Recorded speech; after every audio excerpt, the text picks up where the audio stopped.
After one caution in Sin City, we come to the smallest track on the tour, the paperclip that is Martinsville International Speedway. The Pasky's Cardiac Stock Car Series is on the air. George Trapasso up in the booth with you, joined with me by my partners in crime, of course, Mr. Frank Arcasi, and the man, the myth, the living legend in the production truck, Mr. Kevin Cunyu. Gentlemen, what a race we saw last time 2 weeks ago. We took a week off for Labor Day and another Monday off for the infamous Week 13, which is now Week 14.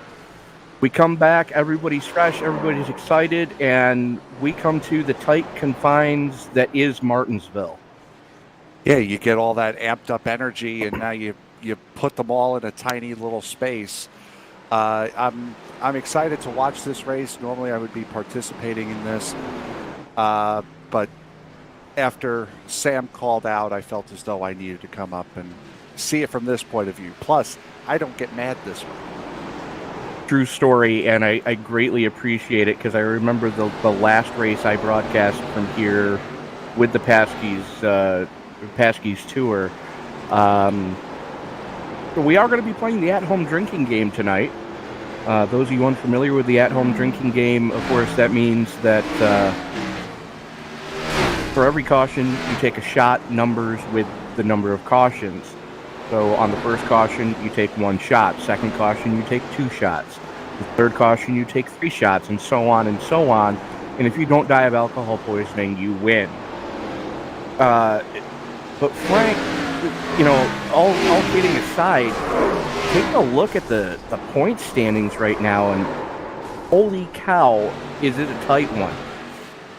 Jeff Hollingsworth in first, Rob Jenkins in second, Bentley Glazer in third. 5 points separate those 3 men. Yeah, and that's what happens early in the season and with guys that have been running up at the front of the field. So those guys have been the class of the Pasky's field so far, this first, 5 or 6 races that we've run, and it shows in the standings. They've done a fantastic job of staying consistent early in the year, and I'm really not surprised to see it that close.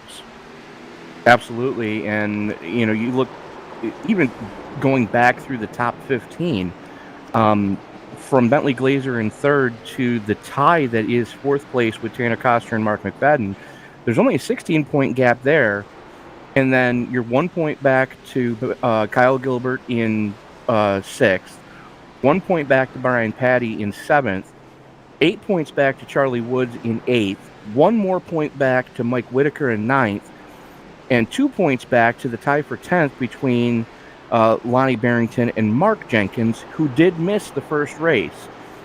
But every race he's been in, he has top 5'd every race. Yeah, and that means all I'm hearing when you say that now, there is the playoff system here, but it's really important that you do not make a mistake. That's all I hear when I hear you tell me how close these points are, because one bad week can send you tumbling right down the standings. And welcome to Martinsville. Yeah, that's a perfect intro. Absolutely. These guys are, I'm looking at what these guys are doing. It looks like the car is pretty neutral going in, pretty free in the center, but you've got to be real easy on that trigger when you go to grab the loud pedal coming off the corner, because I've seen so many guys, especially coming off before, get the car completely sideways, and you can see that all the black marks that lead to the retaining wall that separates pit road from the racing surface.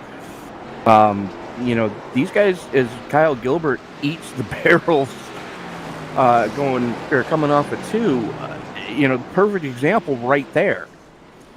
Yeah. It's just it's a wild race tonight. Yeah, this is one of those tracks where it's an oval, but you have to drive it like a road course. There are guys that get this track, and there are guys that don't. And there are a couple of ways to run this track and have very similar success. One of the things that made Jeff Gordon so incredible here was the fact that he would let off a lot earlier, which meant he could pick the throttle up more. There are other guys who have won this race breaking as late, being the last of the late breakers, and then trying to get the run off, so you're carrying more entry speed. There's multiple ways to skin this cat, and they both have varying levels of success. So it's a difficult track to pin down, but once you do, you're pretty much got it. Very much so. And, it's as looks like Kevin Pasky is going to be the first one to roll it. He's going to be joined with Matt Tyrrell. Both of them are rolling down the back straightaway now to start their out laps to get on their flyers. Let's take a look at Paskowicz as he's taking the green now. First one to do so. Hauls it off into turn number one. Looks like he overdrove the hell out of it going into one. Luckily, he's got 2 laps of qualifying, trying to get some heat in those tires still. And coming off of 4 to take his first time lap. That is going to go 20.48, immediately bumped off by Matt Tyrrell with a 20.31. Mark Jenkins, no real shocker there, 20.11 with an O to set provisional pole. That's going to be his only lap, though. He just slid it bad off of 2, and it's only about a half a tenth off of what he ran in practice. So Mark Jenkins is on pace. And his brother Rob Jenkins just went faster, and ate it coming off of 4. Yeah, sometimes. Go You ahead. think you could push sometimes a little bit before you can. There's Tanner Coster. He's only going to get 1 lap in. Bentley Glazer on his second lap. Now going down the back straightaway. And we got to find someone that can stop Bentley Glazer. He's won, the last 3 races? He won at Atlanta, he won at Phoenix, and he won last 2 weeks ago at Vegas as he... There's a big Not old going to slide improve going on his 1. second lap. Charlie Woods barely beating him out. Yeah, you're absolutely right. We've got to find somebody that can beat Bentley Glazer. As Nate Siefker in the Busch 10 out on track right now to take his green. Hauls it off into turn number 1 to start his second lap. 20.4, so lost a little off his fast one in practice. See if he can pick it up on his second lap as he hauls it off into turn number 3, right down next to the curbing. Pulls the trigger, keeps it straight, and 20.2, that's going to be good enough for 6 quick. And that's right where you want to be, is right down on that inside curb, especially during the race, because that outside line is a one-way ticket right to the back of the line. So the inside line, you want to try to pin it down there and keep it down there as long as you possibly can. Absolutely. As Ronnie Osmer from Our Racing, driving a replica of their Busch Series ride, takes it on through 3 and 4 for his second lap. Only good enough for 13th on his out lap. Let's see what happens here. 9th quick for the 02 tonight. And the one thing I've noticed is this field has really gotten tight as, Jeff Hollingsworth, your points leader, up into 3rd on his only lap. And Tyler Vickery trying to get one going and has not been able to to really get it going in that Mustang. Tyler Vickery very, very politely taking my place in this race here this evening. So, and I believe, if I remember the conversation right, the last time we saw him on the track in the Pasky Series, that was a win for him at Dover. I believe it was, and that was last season. Yeah. So, trying not to break that streak. Diamonds it through 3 and 4. Let's see what that's going to do for him. 13th quick on his first one, right down and way overcooks it going into 1. Not going to be able to improve as he's all sorts of sideways coming off of 2.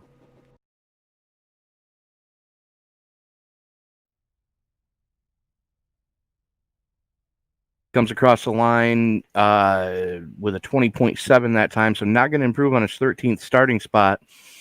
17 cars have taken time. Hoot Baker, Kyle Gilbert, and Ryan Patty all have yet to take time. We're just getting to the halfway point of this qualifying session now, so they still have plenty of time to put those times in. And do need to give a big shout out to Mama Jenkins, who is watching with us tonight. I believe she's on with Mark tonight. She is. They gave her an account so she can kind of watch in there, but she also does keep an eye on what we're saying up here in the booth. Little strategy playing there. As Ryan Patty sitting at the end of pit road in a new paint scheme for him, no longer with the Kellogg's Pop-Tart number 30. He is rocking a Mark Martin Eagle 1 Valvoline paint scheme tonight. Sharp-looking car. Changing it up a little bit coming here to Martinsville. I wish I could see it. Well, Mark Martin had quite a bit of success here at the Paperclip, especially at the time it was called the Busch Series, now the Xfinity Series. So kind of fitting that Patty's trying that one, trying to get as much heat in the tires as he can coming down the back straightaway. Going to pull the trigger coming onto the concrete where all the grip is. Gets into the black marks where all the rubber's already been laid down, pulls the trigger, and takes the green, hauls it off into turn number 1, right down on the curbing, right in those black marks, flirting with disaster coming off of 2, slips wide, gets into that second piece of concrete, and just completely overcooks it going into 3. That's going to kill a ton of momentum and a ton of time. Sideways coming off of 4. And that's going to be good enough for no. He did touch the wall. So no time yet for Patty. On his last lap, let's see what he can do here. Lot cleaner of a lap. And hit the wall again. Eats the safer barrier again. No time posted for Ryan Patty. He was pushing that car to the limit. I'm not sure if you could tell on the broadcast, but when you see that left front tire kind of half lock, half roll, you can tell that he is pushing that car to the absolute limit of braking and grip. And I think he pushed that boundary on the first lap, swung around and tail smacked the wall coming out of 4 there, and then once again just got on the gas a little too early coming out of 4 and unfortunately hit the wall again.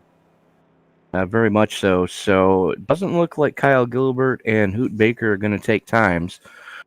So Mark Jenkins currently sitting on the pole. He's going to be joined on the front row with Tanner Coster. Points leader Jeff Hollingsworth sitting 3rd quick. Charlie Woods sitting 4th quick. Bentley Glazer is going to start in 5th. Rob Jenkins is going to start in 6th. Nate Seifker in 7th. Matt Tyrell in 8th. Ronnie Osmer in 9th.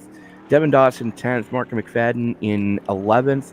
Kevin Paskowich, the chief cook and bottle washer here at the Pasky's Cardiac Stock Car Series.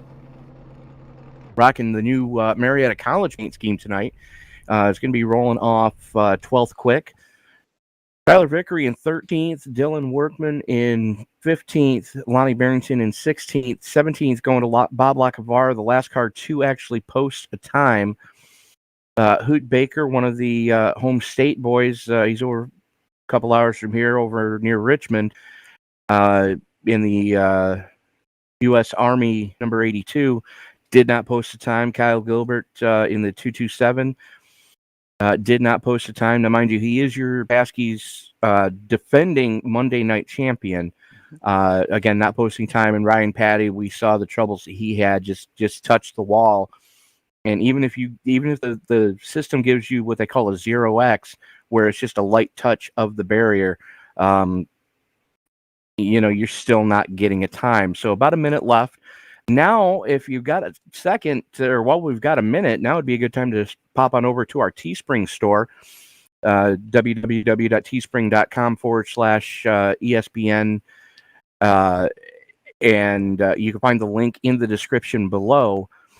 You can get your Pasky's Cardiac Stock Car Series as seen on ESPN, hats, t-shirts, long sleeve t-shirts, tank tops, hoodies, traditional sweatshirts, face masks. We've got throw pillows now. If there's something you want to see in our Teespring store that we don't have yet, go ahead and drop a comment below saying, "Hey, I'd like to see this in your Teespring store so I can support the Pasky's Cardiac Stock Car Series," and we'll try to make it happen for you. Big thank you to Mr. Sam Cooper Bennett for keeping an eye on the chat tonight. Thank you, Sam. As that is going to do it for qualifying. Car is going to start to grid up now. As we're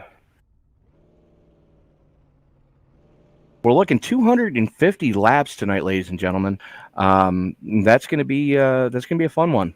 As Mark Jenkins and Tanner Coster are going to make up row number one. Coster running a new paint scheme tonight in the Chase Elliott themed Hooters paint scheme.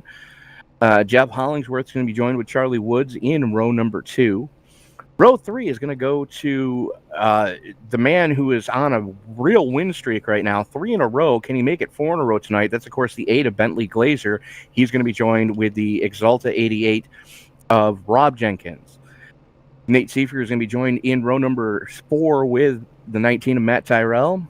The 02 of Ronnie Osmer is going to be joined with Devin Doss in row number 5. Mark McFadden and Kevin Paskowich going to make up row number 6, with row 7 going to Tyler Vickery and Ty Harris. Dylan Workman and Lonnie Barrington are going to make up row number 8. Bob Lacavara and Ryan Patty in row 9, and Kyle Gilbert and Hoot Baker going to be starting shotgun on the field in row number 10. 20 cars scheduled to roll off here tonight. 250 laps of scheduled distance. I believe we're looking somewhere around 35 to 40 laps for a fuel run. 4 total sets of tires tonight. So they've got 3 in the pits, 3 sets, and 2 fast repairs. Current track temperature 71 degrees. Ambient air temperature 69 degrees. 2 mile an hour wind. Not going to really affect these guys too much, as the field's starting to roll off behind the Ford Mustang GT500 pace car, the official pace car of iRacing. So, going to be a fun one, Frank. Yeah, I'm looking forward to it. Now, this is half of the Cup Series race distance. I don't believe, unless they've changed the schedule recently, that these Xfinity cars come here. But I don't believe they do. Yeah, I never remember them coming here, but 250 laps, half the Cup Series distance. There are also not just the 4 sets of tires, but we've also got 2 fast repairs instead of, I believe, the normal 1. Correct, and I believe everyone's going to be using both of them at some point tonight. I would imagine.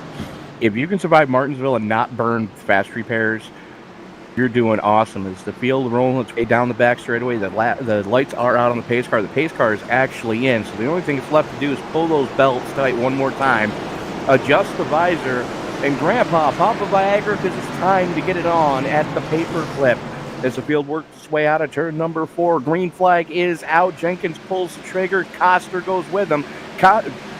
Jenkins spun the tires. Coster gets a great start from the outside line. Oh, there goes Rob Jenkins in the 88. He slid. Osmer's in trouble, too.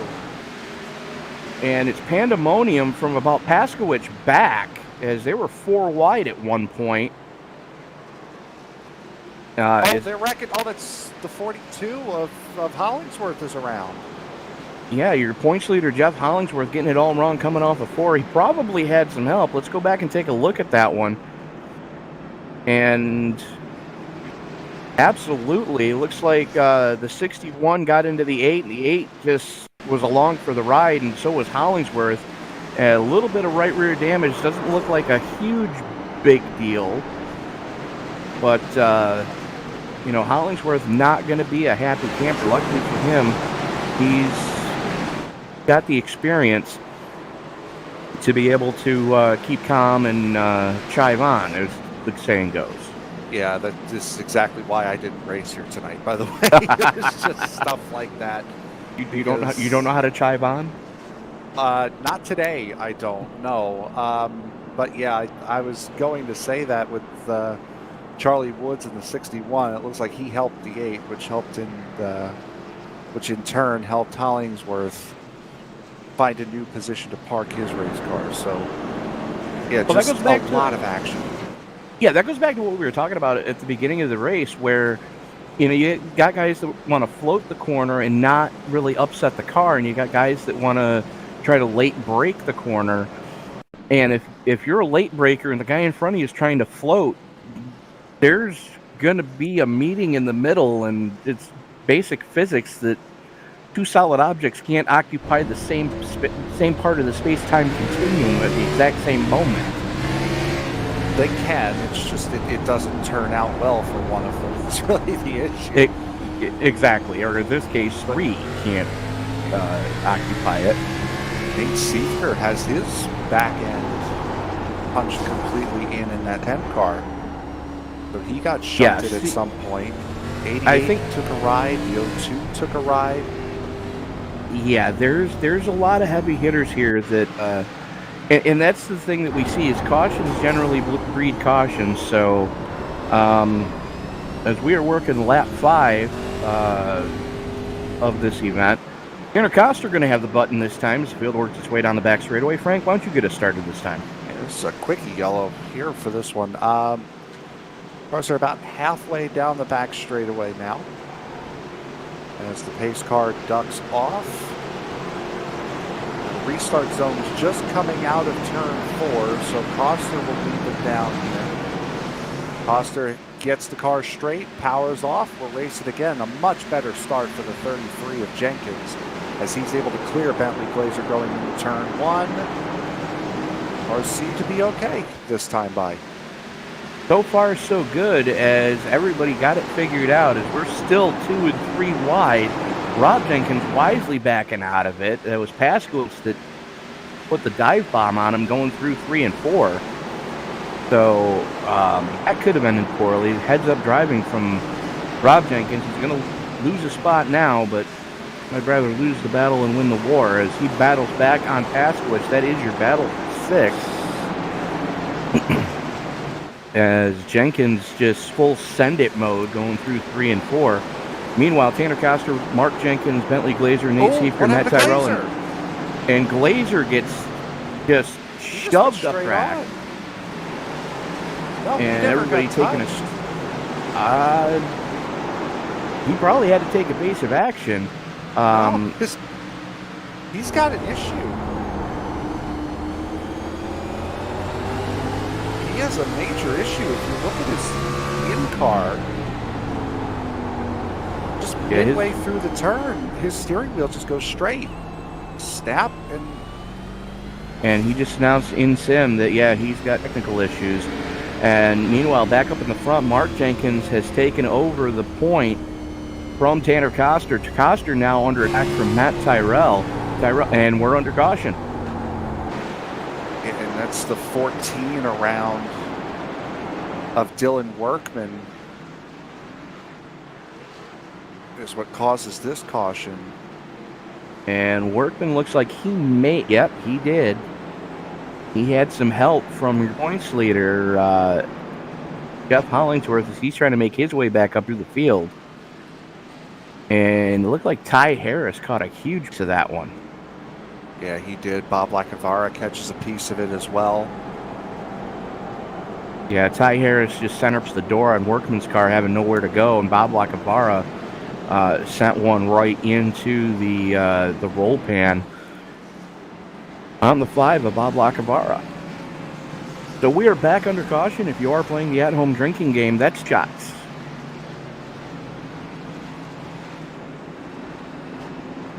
So Mark Jenkins, Tanner Coster, Matt Tyrell, Nate Seefer, and Rob Jenkins rounding out your top 5. And looks like no. Seefer was thinking about going pit side, not going to do it. Workman in the 14 is going. No, that's Tyler Vickery. No, that was Tyler Vickery that did go side. Yeah, you're right. I was not live. And I'm currently watching from the camera up on top of the grandstand in between 1 and 2, so I can see basically the whole track. But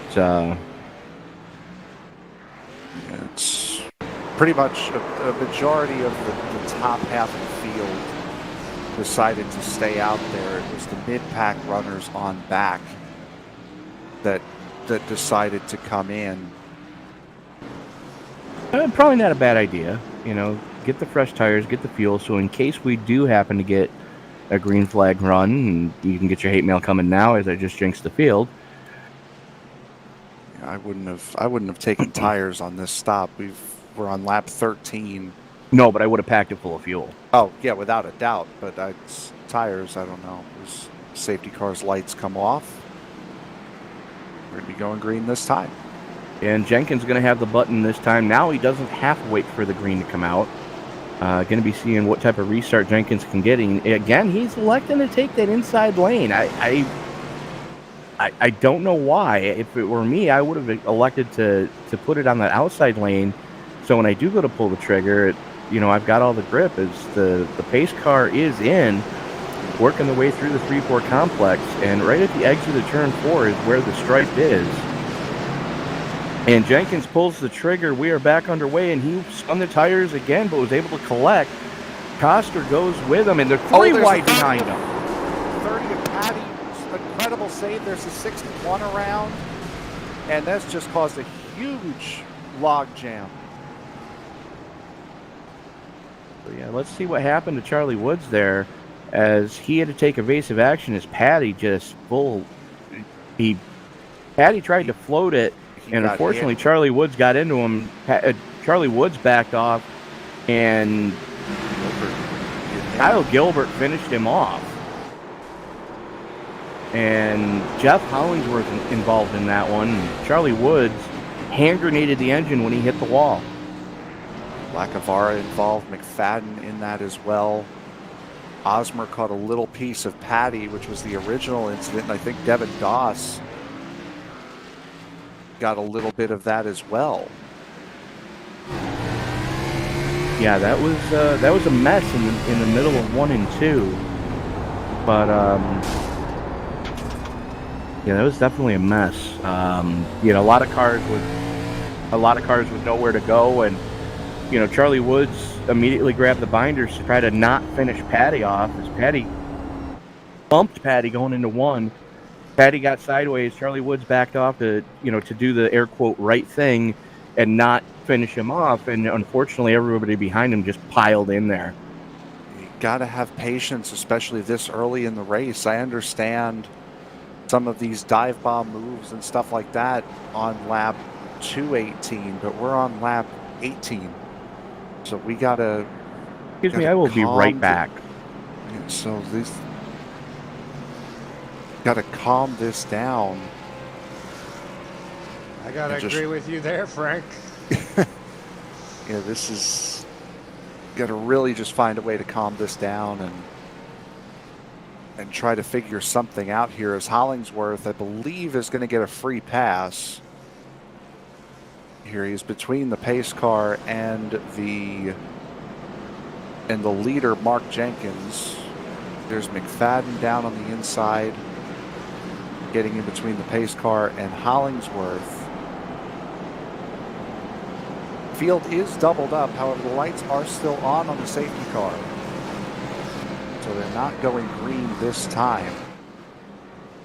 Jenkins electing to take the inside lane this time again,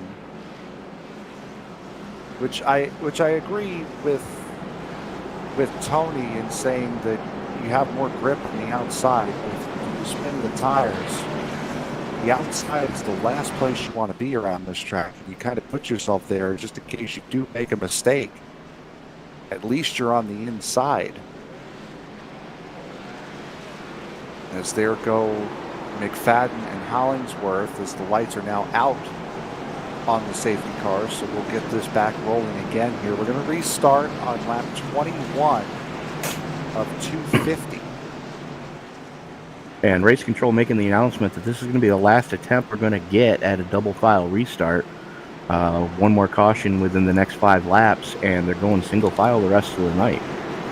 As Jenkins has the button, work his way through the 3-4 complex. Coming out of turn number 4, gets the car pointed straight and fires it off, and we are back underway with Matt Tyrrell right next to him. Side by side, Paskowitz follows Doss to the inside. Tries to make a move, nothing happening there. Still side by side, two rows. I can English tonight, folks, really, I can. 2 rows deep as Tyrrell still hanging tough on that second lane, Frank. Yep, him and Jenkins touched a little bit, and Rob Jenkins, another horrid restart. Didn't lose time, and again, Jenkins coming up and just getting a little bit of a body block to the 19.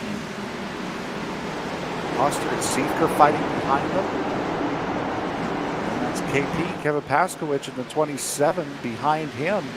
But it looks like... Caution coming out the door. It's the 14 of Workman again. That's backwards. And that was... He had some help from McFadden gassed it back up a little too quick.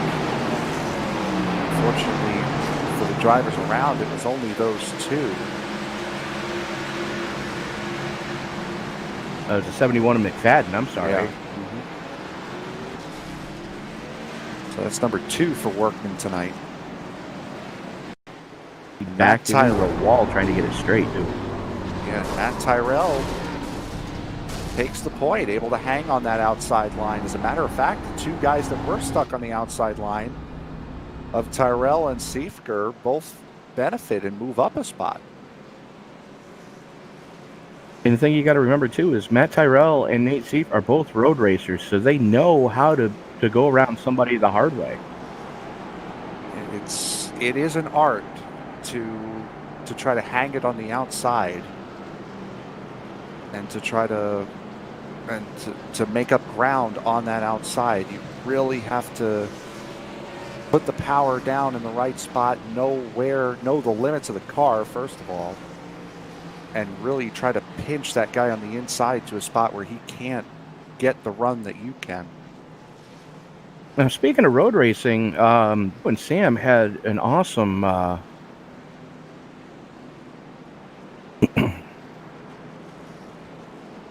you and Sam had an awesome broadcast on Saturday night, or Saturday afternoon, with the news series that we're doing there.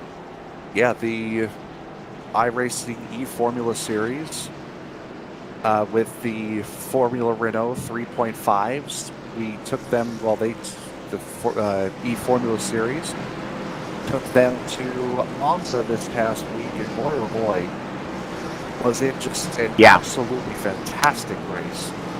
And next week, coming up on this Saturday, it's going to be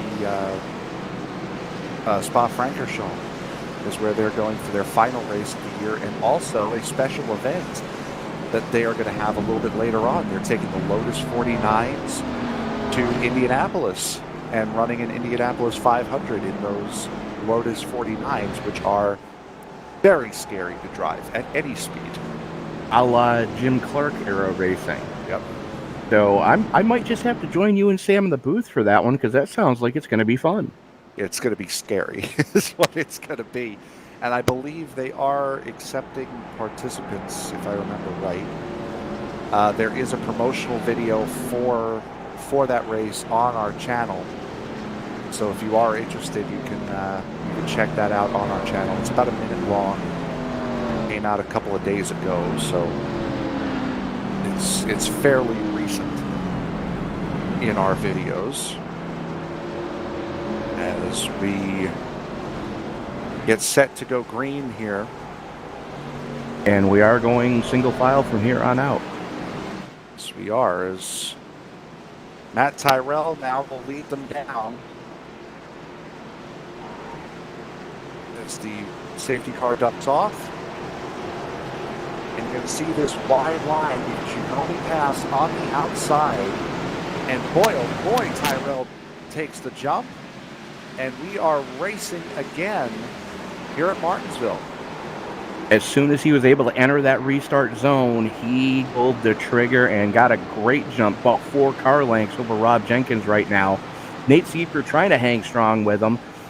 as right now Tanner Coster and Kevin Pasky just throwing bombs at each other for the 4th spot. And that's, as a driver, you want to wait for the green, and it's really annoying when somebody does jump that far up. But he was in the restart zone, so it's yes, clean. He was, and that also strung the field out. So we might actually get a decent little run here now that the field is strung out. Absolutely, as there is a huge gap forming from Devin Doss to Bob Lacavara is almost a 2-second gap as Jeff Hollingsworth working the inside of Lacavara right now has some heavy work to do to try to reel in the 95 of Doss, try to get back into the top end. Lacavara he really did not get a good jump at all, as if he wasn't really paying attention and just didn't notice that everyone else had taken off. So he had put that group back, and you could see the speed differential between Lacavara and Hollingsworth, as he's already put a decent little gap on Lacavara. Very much so, as the battle really forming with Bentley Glazer as he's trying to make some moves, just gets by Ty Harris, now works on the backside of Hoot Baker. He's got a 3-race win streak that he's got to try to defend, and he's got to be not happy right now working that far back in the pack, at least at this point in the race. Yeah, he was a part of one of those incidents early on in the race that put him back in this spot. He might get a run here coming out of 2. And as I was saying, going into 3. And as I was saying during the pre-race, this is a track that you have to race like a road course. You have to set up your passes coming out of 2 and 4 in order to make the pass going into 1 and 3, as you see Tyler Vickery right behind the 8 of Bentley Glazer take it on Hoot Baker. So you do have to run this track like a road course. It's not a saying. It's how you have to drive this circuit. Very much so, as Paskowitz has gotten by Coster to put him in the top 4. Meanwhile, at the front of the field, Ty Harris and Mark Jenkins working on the backside of each other, and they got about a 5-length gap over the 3rd place of Nate Siefker. And Siefker is another whole second and a half over Paskowitz as Jenkins looks to the inside going into 3 and 4. Side by side coming off of 4 drag race on the front straightaway. Jenkins sideways. Yeah, Jenkins tried to push it, got in the gas a little too early. I understand you're racing for the lead. Baker did not leave him much room. But going back to Siefker, if you watched over the last month or so, the Top Fuel Series, which has gone to Spa-Francorchamps and Watkins Glen, you know that Nate Siefker can run a road course. And if you're talking about precision, Nate Siefker is definitely a threat here in this race. Very much so. And one thing we haven't talked about tonight, Kevin Paskowitz was missing for a few weeks. That was because his VR headset, the company we won't quite name just yet because we haven't gotten the clear from Paskowitz to say so, but one of the manufacturers of virtual reality headsets was giving him a hard time about his headset dying. And they didn't want to replace it even though it was under warranty, and finally they did replace it, and he's been doing nothing this past week but racing his backside off in just about anything to get his butt into. And that's a good thing, especially now with the variety of week 14, which just ended about an hour and a half ago. You have a variety, tracks changing every single week. So you have a chance to run some pretty interesting stuff at some pretty interesting places. And, saying that... Jenkins to the inside for the lead again, going through 3 and 4, Frank. Yep, as he tries and once again spins the tires a little bit coming off of turn 4. Takes the dive into 1. Tyrell leaves him the room this time. Drag race into 3. It is really it's easy to get a pass done on the inside because it's the shorter way around. but the momentum comes on the outside lane, and that's why you're seeing Tyrell able to hang with Jenkins. It's not going to be much longer before Jenkins can finally get that clear. There he is coming off a 2 as Tyrell spun the tires that time in the transition between the pavement back to the concrete. And Tyrell puts a bumper to Jenkins coming through 3 and 4. And all that battling is letting Nate Seifert close up from... no, I stand corrected. Seifert spun the tires coming off the 4 that time. Seifert has been falling back, but to the midfield now. Ryan Patty and Ronnie Osmer are going for it. Look who's already up here, the 42 of Jeff Hollingsworth's on. Well, we were watching the battle up front. Hollingsworth dispatched Devin Doss very quickly, and he's got Patty and Osmer running side by side in front of him. That can't be making him happy right now as they work their way off of turn number 4. Finally, Osmer gets the clear on Patty. That's going to leave Hollingsworth with an opening. Patty just full send it mode going into 3. Kills all of his momentum, though. Sorry to cut you off, but this group in front with Coster, Paskowicz, there's the 127 of Gilbert. Somehow holds on, but that's the caution right there. Yep, that's going to do it. It's just an oops. Watch.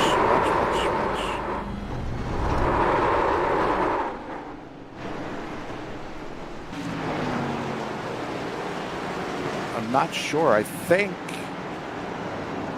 Yep. Oh, yeah. Rob Jenkins, just the slightest of touches. And send Paskowicz around. Not Paskowicz, Kyle Gilbert around.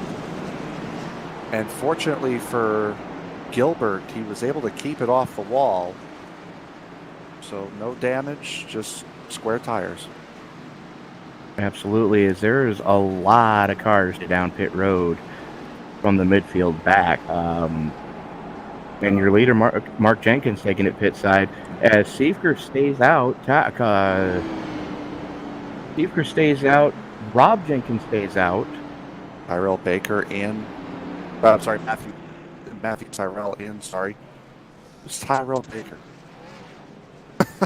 Tyrell's in. Coster stays out. Paskowicz stays out. No. Rob Jenkins stays out. 42 of Hollingsworth stayed out. 71 of McFadden stayed out. I was saying, who the heck is Tyrell Baker? We don't let's have find a out. Tyrell Baker. We don't have a Tyrell Baker here. Oh boy. Tyrell Baker is an actor known for The Wire 2002, Chase Street 2017, and Hilltop Barbershop 2014. Well, there you go. Thank you, IMDb. Seifert getting the all-important bonus point for leading a lap there. And he's going to have the button as we get ready to go back to green. Light should be going on in the pace car. All right, being corrected. But a pretty decent run we got there. I think the whole single file restart really helped things. We had some good battling going on, but these guys weren't trying to just bomb it 2x2, 6 deep going into turn 1. So yeah, it was a combination of the single file restart and Tyrell jumping the start so early. Well, no, he didn't jump the start. He pulled the trigger legally. He was in the restart zone. Right. Yes. So let's clarify that. It was nothing illegal on Matt Tyrell's part. True. Just having a really good restart. Yeah, just so early in the box compared to everyone else that strung the field out. So it was a combination of the early jump and the single file that helped there. And here's something I just noticed. If we take a look, as the lights are out on the pace car, we're getting ready to go back green. There's quite a few cars missing their back bumpers right now. Yeah. As the field doing the snake high coming off of 4, and Seifert rolls into it, and Paskowicz is around. Yep, and that's immediate caution, and that's what happens. These tires get a heat cycle on them. You pound the gas, and around you go, unfortunately. And KP suffering. As the pace car taking its sweet time getting out of pit road. To be fair, the safety car hadn't gotten all the way to its point yet. No, it hasn't. But no, you figured with the racing experience that the pace car driver has, as Hollingsworth on pit side, not wanting to risk it again. Look for Hollingsworth to actually burn his fast repair this time, and probably get 4 Mr. Feelgoods and a full tank of fuel. Yeah, he might, and yes, tires are important, but at a track like Martinsville, where you know cautions are going to be aplenty, and at tracks like this, in official lobbies, you hear it all the time, this sim turns from iRacing to iPacing. So this race right here is going to be less about tires and how many you have at the end of the race, and more about where you are on the track. That's going to completely change when we go to Kansas next weekend. Very much so, as Kansas is really a momentum track, and it's a little bit wider, it's a little bit more racy, air quotes, as however, there is only one racing lane at Kansas. It's right up against that wall. Yeah, and it can turn into a freight train, but if you know how to get the drive off the corner, you can make it happen. But if you are playing the at-home drinking game, this is 6 shots. Can we please not send any of our viewers to the emergency room? That's the game. If you don't want to play, don't play. You don't have to play. Matter of fact, you can take shots of Coca-Cola if you'd like. You might as well be taking sips from the bottle at this point. Pretty much. And we're going to take bets now on whether or not we set a new series record for number of cautions tonight. Go ahead and place your bets with total number of cautions below in the chat. If you are right, you will get a free iRacing paint scheme on the car of your choice, compliments of Fogarty Chassis Works. There you go. There's a nice little giveaway. So go ahead and place your guesses now. We will go back and watch the chat after the race on the restart on lap 58. You have until lap 70 to place your guess on total number of cautions tonight. And again, if you guess it right, you get a free paint scheme on the car of your choice, compliments of Fogarty Chassis Works. And we are only about 48 minutes into the broadcast, so anything after that timestamp is null and void. As Seifker pulls the trigger coming off the floor, and we're back underway. Seifker gets a great jump and a big one at that.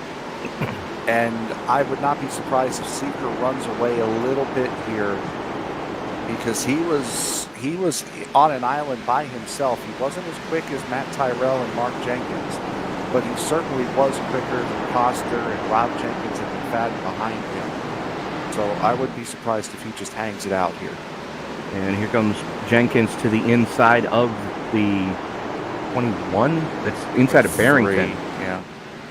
And here comes the 19 of Tyrrell as well. Those guys both back up into the top 6 as, Seifker with a 5-car length lead right now over...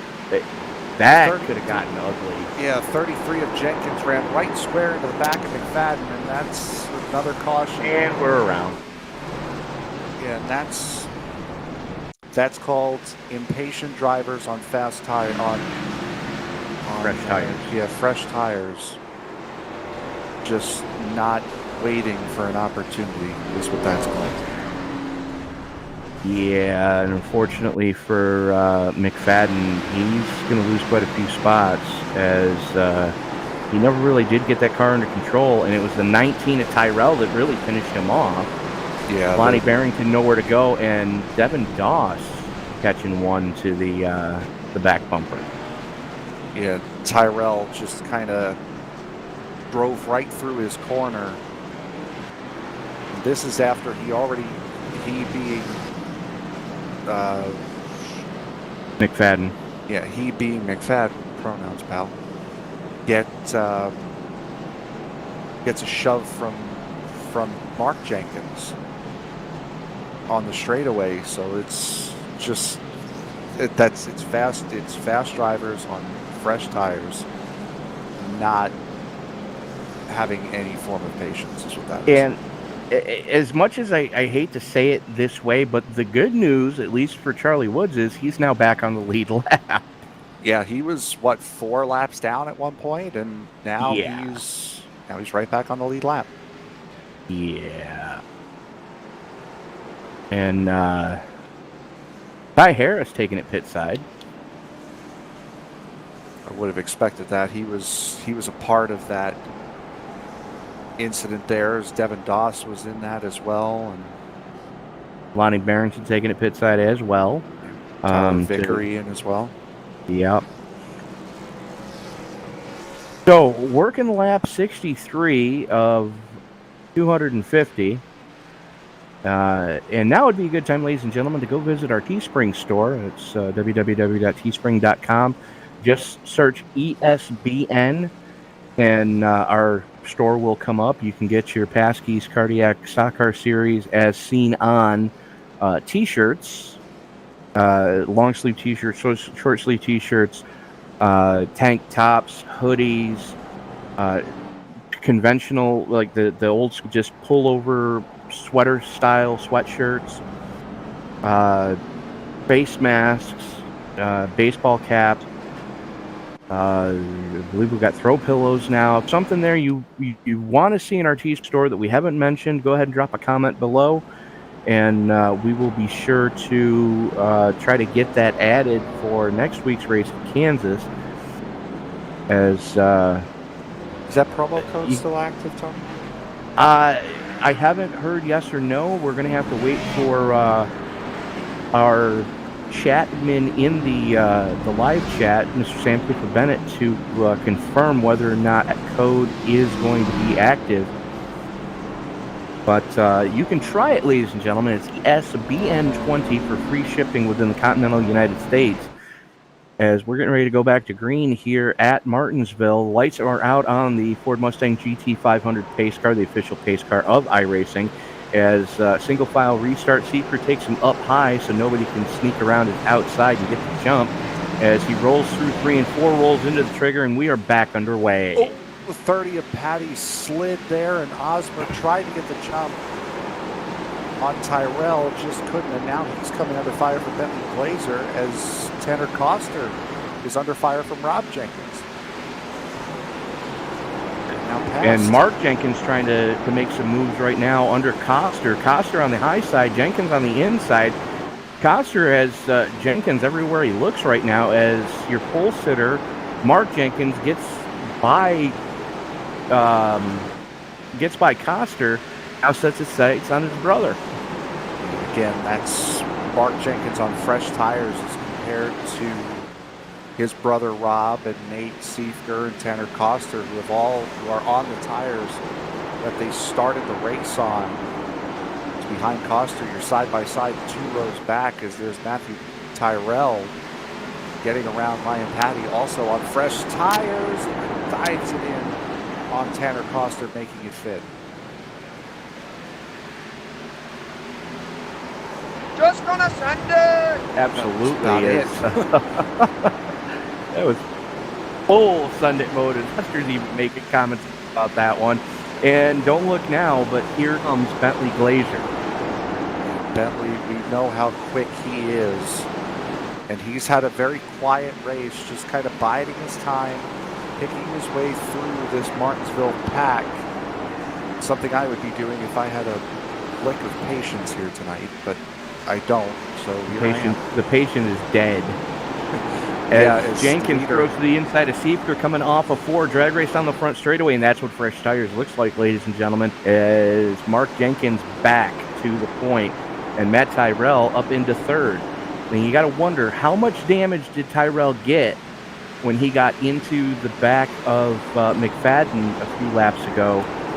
And, did he get into the radiator as Rob Jenkins under heavy attack right now from Ronnie Osmer back in 7th.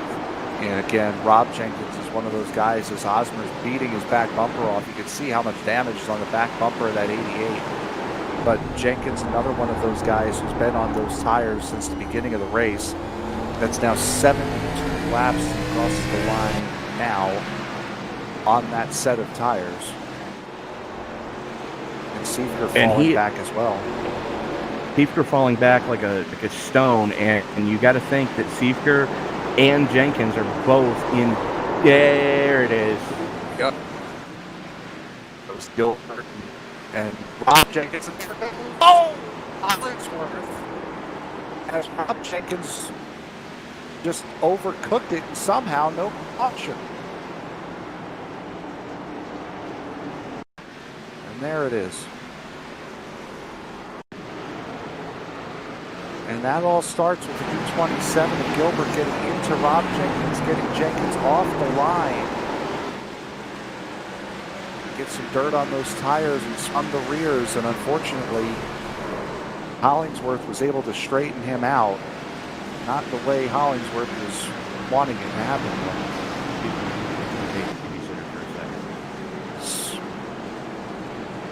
So as the caution flag flies one more time, about to start lap 76, as here we see the guys that were starting to fall to the back. There's Nate Seifker. There is Tanner Coster, Rob Jenkins in the lane. Now about to get repairs. There's Tyler Vickery in the pit lane again. Dylan Workman in the 14. Boy, he's had a full night tonight already. In pit lane, as now the guys who had the worn tires get to do unto the guys that had the fresh tires. As Mark Jenkins leads. From Matt Tyrrell, Ryan Patty, Bentley Glazer, Ronnie Osmer in P5. Cars in pit lane. Nate Seifker trying to repair damage. Just does get out in front of the safety car, so he will stay on the lead lap. Kyle Gilbert in 6th. Jeff Hollingsworth in 7th. Devin Doss, Bob Lacavara, and Kevin Paskowicz round out the top 10. And it'll be Hoot Baker, Mark McFadden, Charlie Woods, Lonnie Barrington, Tyrone Harris. And then the guys that all came into pit here, Tyler Vickery, Tanner Coster, Dylan Workman, Rob Jenkins, and Nate Seifker. All those guys have come in. Those are the last 5 on the track.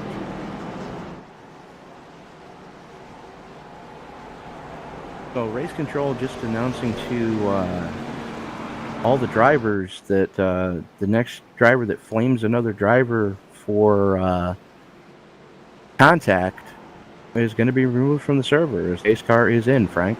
There you go. As Mark Jenkins will lead them wide and will get the start. And look at what Ronnie Osmer is starting to pick that start. And Osmer's cutting it down a little earlier than everyone else, getting a little bit of a look. Unfortunately, not able to do anything with it. Now he will, as he's able to get under the 8 of Bentley Glazer. That is for P4. 2 of the young gunners in the league. Osmer been with the league for a little bit.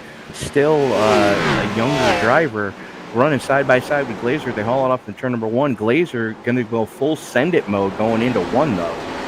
And Glazer takes it a little wide through turn 1. That opens the door, unfortunately, for Glazer, for Kyle Gilbert, And that's the problem with getting stuck on the outside line here, Tony.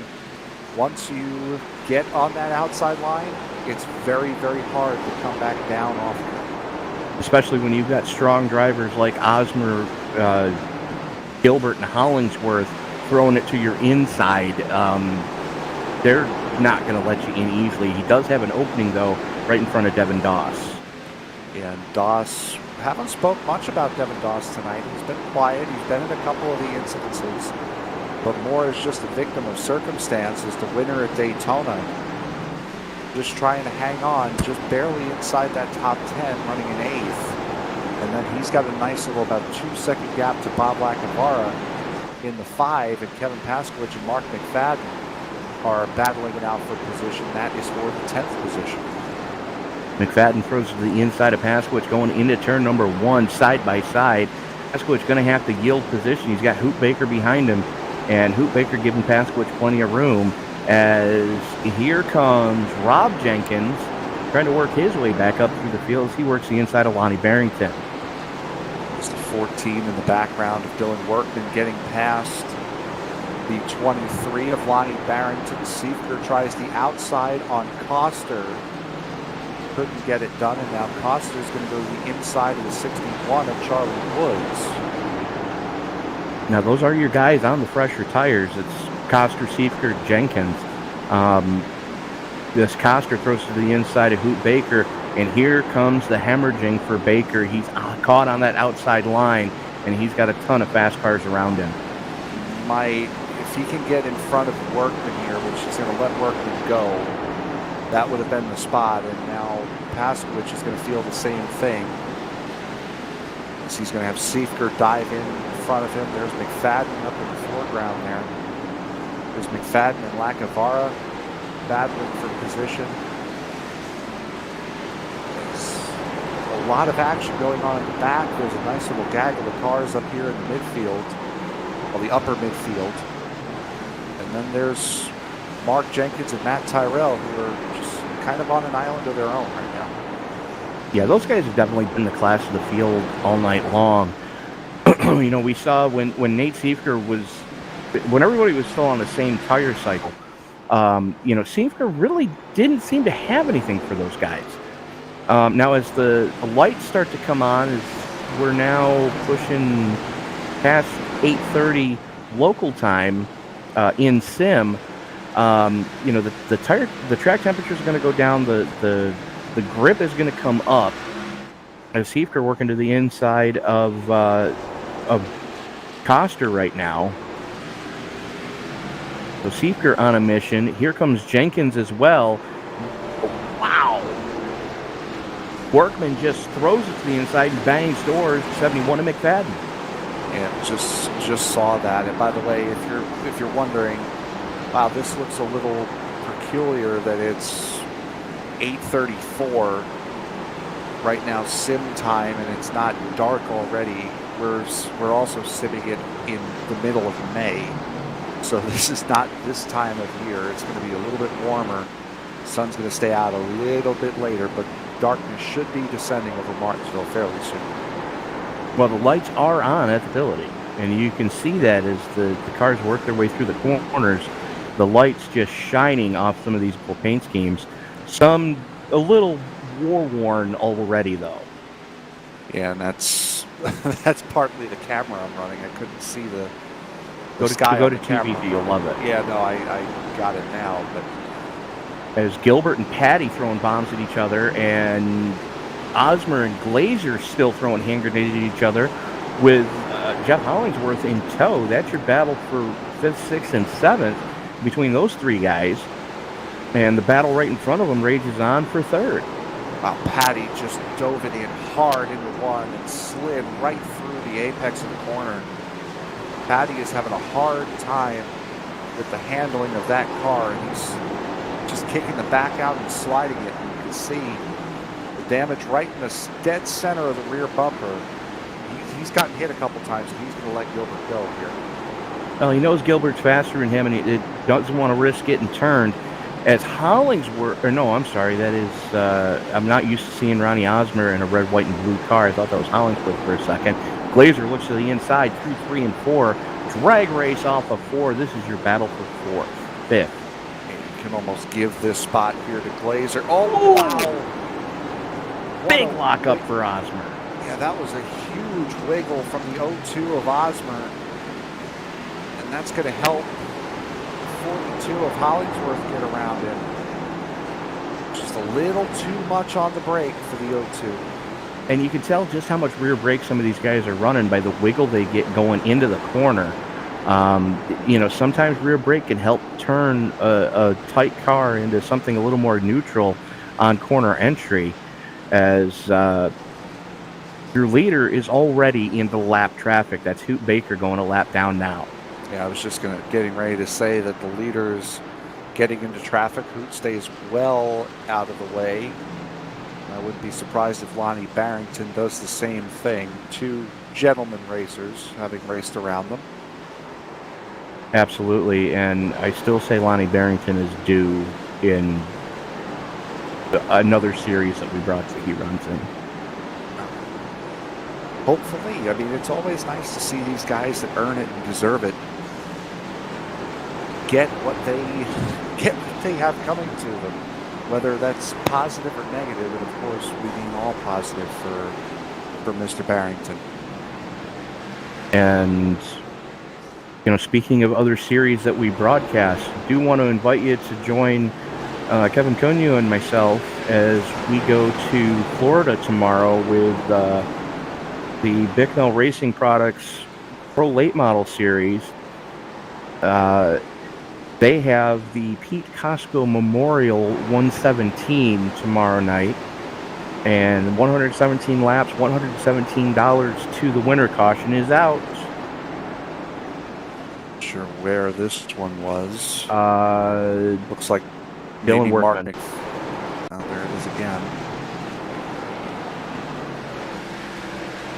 Workman has had a long night, and we're just getting to the century mark now of this race. Yep. But Workman has had an eventful evening. Just lost it coming off of 4. Pulls out in front of Bob Lacavara and Kevin Paskowich. They saw it coming and were able to get woed up in time as he got that car back pointed in the right direction.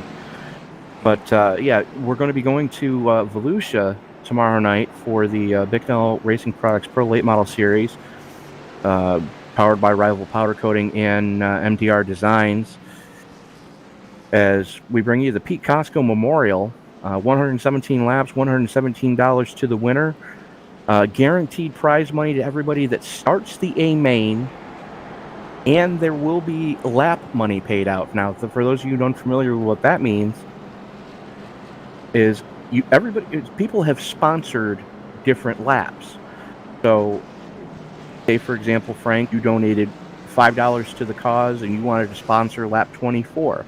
Whoever's leading on the lap that you sponsor gets the money that you put in. So it's kind of a fun little different thing as we pay tribute to a longtime racer, a longtime sponsor, a longtime track owner who's no longer with us.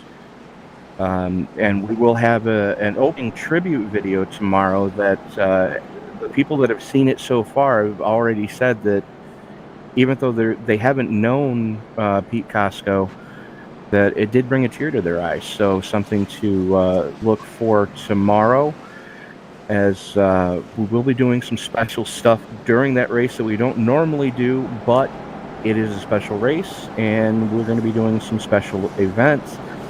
And then Wednesday night, Frank, you and I are going to be in the booth for the Top Fuel Racing tribute race. Yeah, but in between that, it's going to be the Western States Series.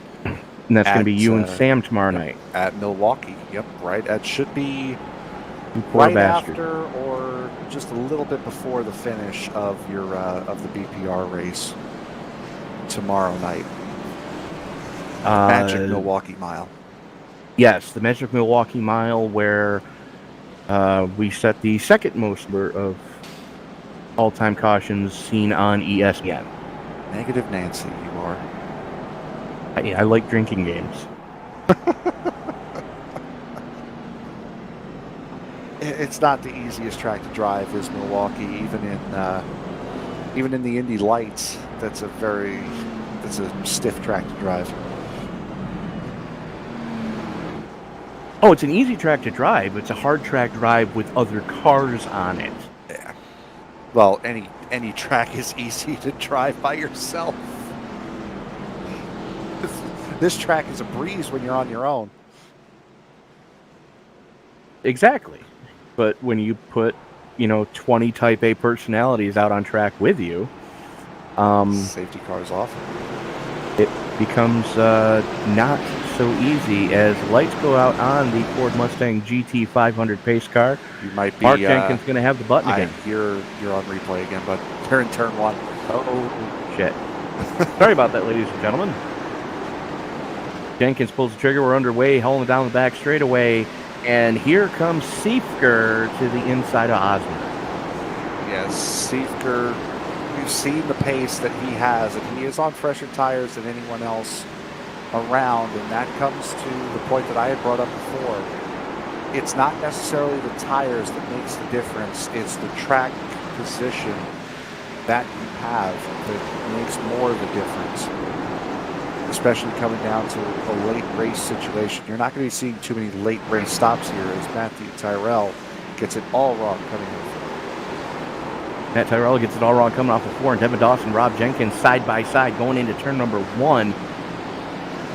And the fresher tires for Jenkins looks like they're going to pay off as he's able to go a little bit, deeper. But Doss able to hang tight. Finally, Jenkins gets the clear.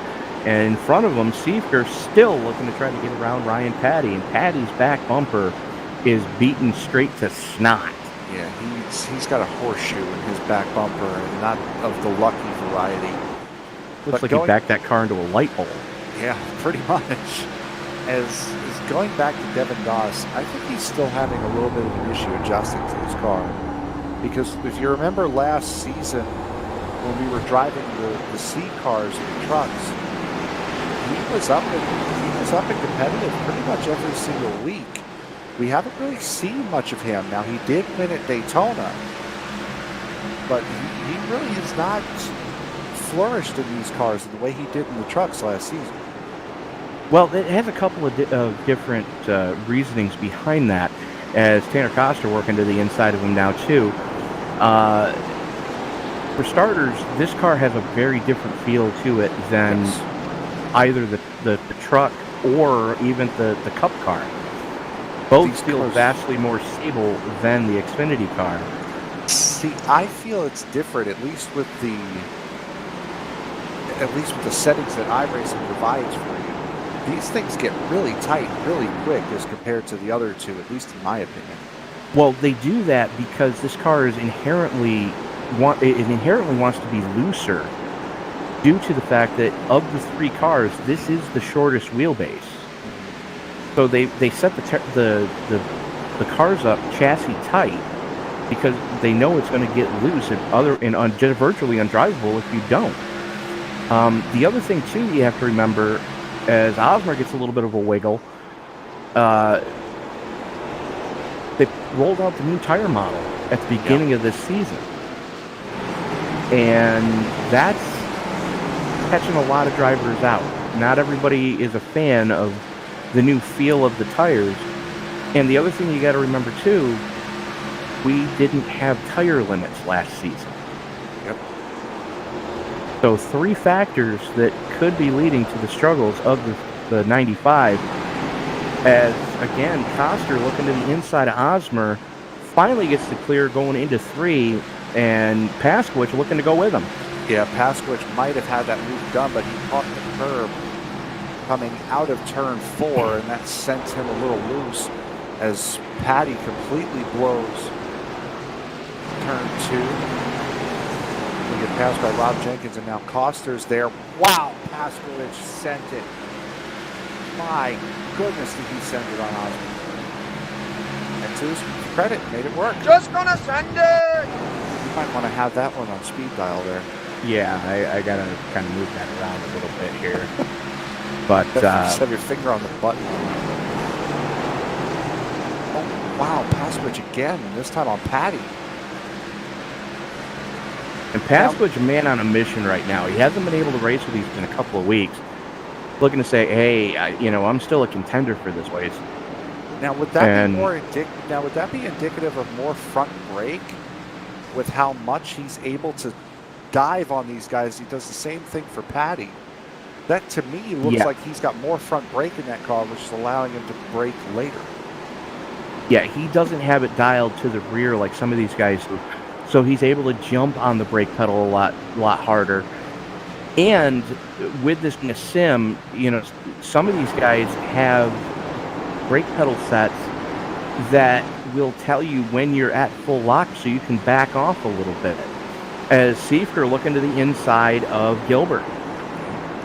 Gilbert letting him go, and he'll slot in line and only lose one spot instead of losing 4 or 5. But yeah, and the problem, though, there is a drawback, though, with running so much front brake, is it is a lot more prone to locking the more front brake that you run and just completely blowing the corner and sliding through it. So it is a very fine line between having too much front brake and not enough.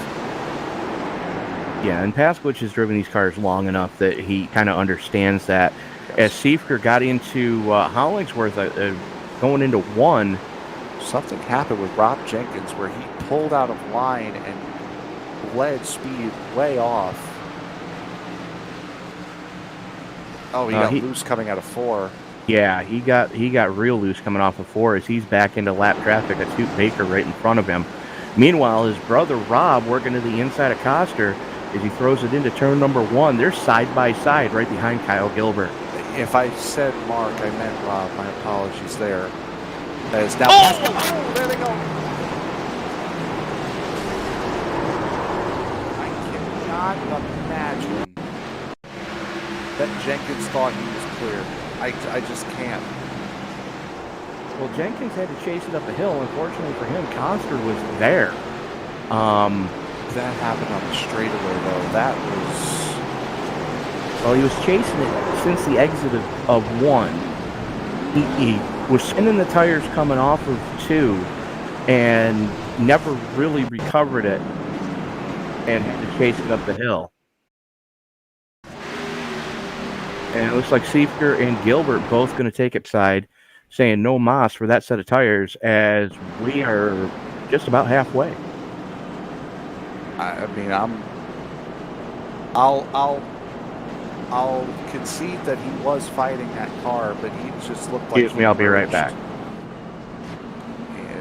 I mean, looking at it from the view that I had from Gilbert's car, it just looked like he had merged up into the wall.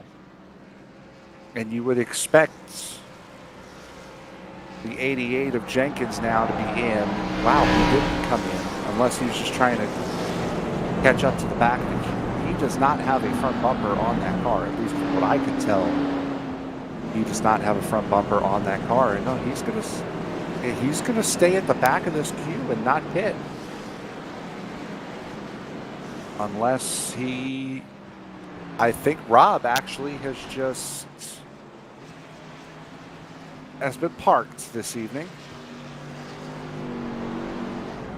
And Tony acting as broadcaster and as race control here tonight, and I believe he has used that race control authority.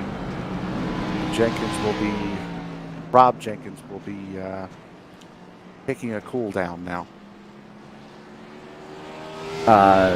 Yeah, the driver's warned to not blame about incidences, and there was a driver that decided that you guys never take blame. Okay, well, you never take blame either. You didn't give room. Everyone's perfect. Yeah, exactly. So I told him, I said, you didn't give room. There was a car there. You stepped on your own junk. Got up. And as I was saying, I looked from the view from Koster. Koster could not go any higher, and he didn't turn left. Exactly. So as I was saying, I can concede that Rob was fighting the car. However, That looked like he just merged over right in front of Coster. I was willing to give him the benefit of the doubt till he started jaw-jacking, and I had already warned the drivers under the previous caution, no flaming. He didn't want to abide by that rule, so he's no longer allowed to play in this server tonight. We'll see you at Kansas. See it. And my favorite response to that, honestly, I've had... See, now if I'm racing in an Xfinity Series race here, a B-class race, and after the restart, I'll continue this story. As Mark Jenkins gets on it, and Osmer was almost in danger of getting a black flag for passing before the start line and gave it back to the 61. But if I'm racing in a B race and I accidentally wreck somebody, which does happen, and they will And not Osmer shut did up get a about black it. flag. Yeah, there it is. And they won't shut up about it. I will go and say, well, I'm sorry I ruined your test drive for Penske. I'll be a little bit more careful next time. Absolutely. Meanwhile, up front, Mark Jenkins under heavy pressure from Matt Tyrrell right now. And don't look now, but there's a certain blue Toyota right behind him that has seemed unstoppable for the past 3 races. Yeah, and also there's somebody else that's back there, and that's Jeff Hollingsworth, who's finally recovered from his spin early in the race within the first 20 laps. It's taken him about 110 laps to get We're under there. caution again. Yes, caution comes out. I believe Bob Lacavara is the subject here. Lost Yep. it off at 2. And that's what we were talking about in the pre-race, where you got to be careful when you go to squeeze the trigger. This 50 cal has a kick to it, as Lacavara just noses it into that inside wall, does a little bit of a pirouette. Just as we bring up the recovery drive for Hollingsworth, here he goes, takes it midside. Oh, it's about time. But he's definitely going pit side, and that's going to be the 97 Coster going with him as well. Now, Tony, Kevin had said it in my ear during the caution. We are just now, we're not 10 laps past halfway. Total race time is 1 hour and 3 minutes right now, as of the last time Jenkins crossed the line. There is a 2 hour and 20 minute time limit on this race. Do we see the limit? Place your bets now, ladies and gentlemen. Are we going to on time, or are we going to go on laps? We've seen that happen a lot recently. I'll give 2-to-1 odds for a free paint scheme that says we're going to go on time. We've seen that Anybody happen. want to bet laps? We've seen that happen a couple of times recently. The Western States Series at Texas ended on time. The one-off Indy 500 special that you guys did, that you and Sam did. Well, you started that one with us. I did, but I had a bit health of an issues. illness. Yes. And speaking of which, thoughts and prayers go out to Sam Cooper Bennett, hoping he feels better, as he's definitely not feeling well right now. Suffering from the bird flu, which I believe praying to the porcelain god all day would be the proper way to say that, as no, he's not hungover, but his head's been in a toilet most of the day. He's suffering from what I last heard, he's suffering from bird flu, which is good to know. Now, fairly good I heard to know. swine flu. Well, either way, if it's bird or swine flu, at least we know it's still one species away from humans. It's almost there. Yeah. We kid Sam because we love you, little brother. And I guarantee you I will hear that tomorrow night. I thought it was foot and mouth disease. Wow. Kevin, please tell me your mic was live when you said that. As the lights go out on the pace car, Jenkins going to have the button one more time. Kevin doesn't say much, but when he does, boy, oh boy. Perfect. It's the, Yes, point of the broadcast. Absolutely. As Jenkins in control of the field as they work their way through the 3-4 complex, middle of 3, rolls into it, and we are back underway. Again, now you saw behind. We've already seen Osmer get a penalty, and Gilbert tried that same exact strategy on the same exact driver. And I think Gilbert was able to get away with it. Yeah. Nate Siefker has gotten around Kevin Paskowitz. Now sets his sights on Bentley Glazer. Looks to the inside, just bombs it in on Glazer, and Siefker on the fresher tires up into third.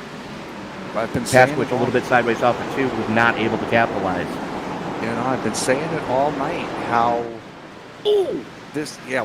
big slide from the 10 of Siefker. They're 3 wide back there with Ty Harris. That works. Or no, that was Tyler Vickery. Tyler Vickery, Tanner Coster, and Dylan Workman side by side with, or all 3 of them were side by side with Lonnie Barrington.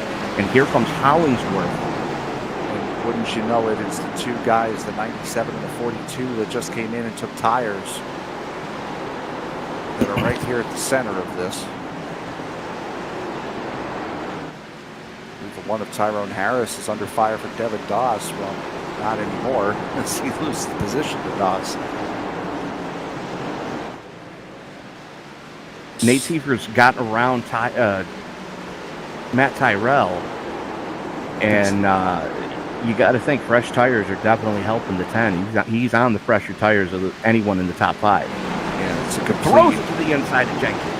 Yeah, it's a complete flip reversal from what we saw earlier in the race, where Jenkins was on the fresher tires and the 10 was on the slower tire, the older tires. But I've been saying it all night. You have to run this place like a road course, and if you've watched any of the top 4 races recently, Siefker knows how to run a road course, so this plays right into his hands. Well, Siefker going pit side when he did, basically got the undercut on everybody around him, and nobody in the top 5 has anything for him right now. It's Bentley Glazer sliding up off of 2. I think he might have caught the wall coming off of 2. He had a little help from Gilbert. Edge, my goodness. Got close between Glazer and Paskowitz. Yeah, Glazer was looking to try to get back in line, unable to do so, and he's going to hemorrhage positions right now as Charlie Wood's working his inside. Yeah, he's going to lose at least 4 more. Now Doss gives him the room. Doss was sideways coming off 2, but Best just dives it in 3. Yeah, he's going to lose at least 5 positions. He'll lose up to at least the 42 of Hollingsworth. The 1 of Tyrone Harris is starting to fall off, and now Glazer will be able to slide in line. Now what he was hoping for, those old tires really not working well, as here comes Doss to the inside of Charlie Woods, and he's going to bring Coster with him. Kyle Gilbert has gotten around Matthew Tyrell. So now Gilbert is up into 3rd position. It's the highest he's been all race. And look at the lead that Siefker has, half a straightaway over Jenkins. And that's, again, that is, fresh tires certainly do work here.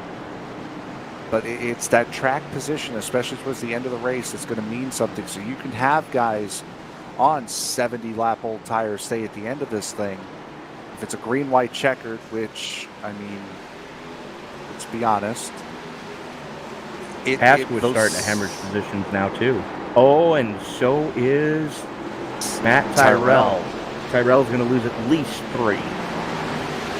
I would say 4 with the way Pasky has been diving in to these corners, and now with Charlie Woods in the 61 up to him.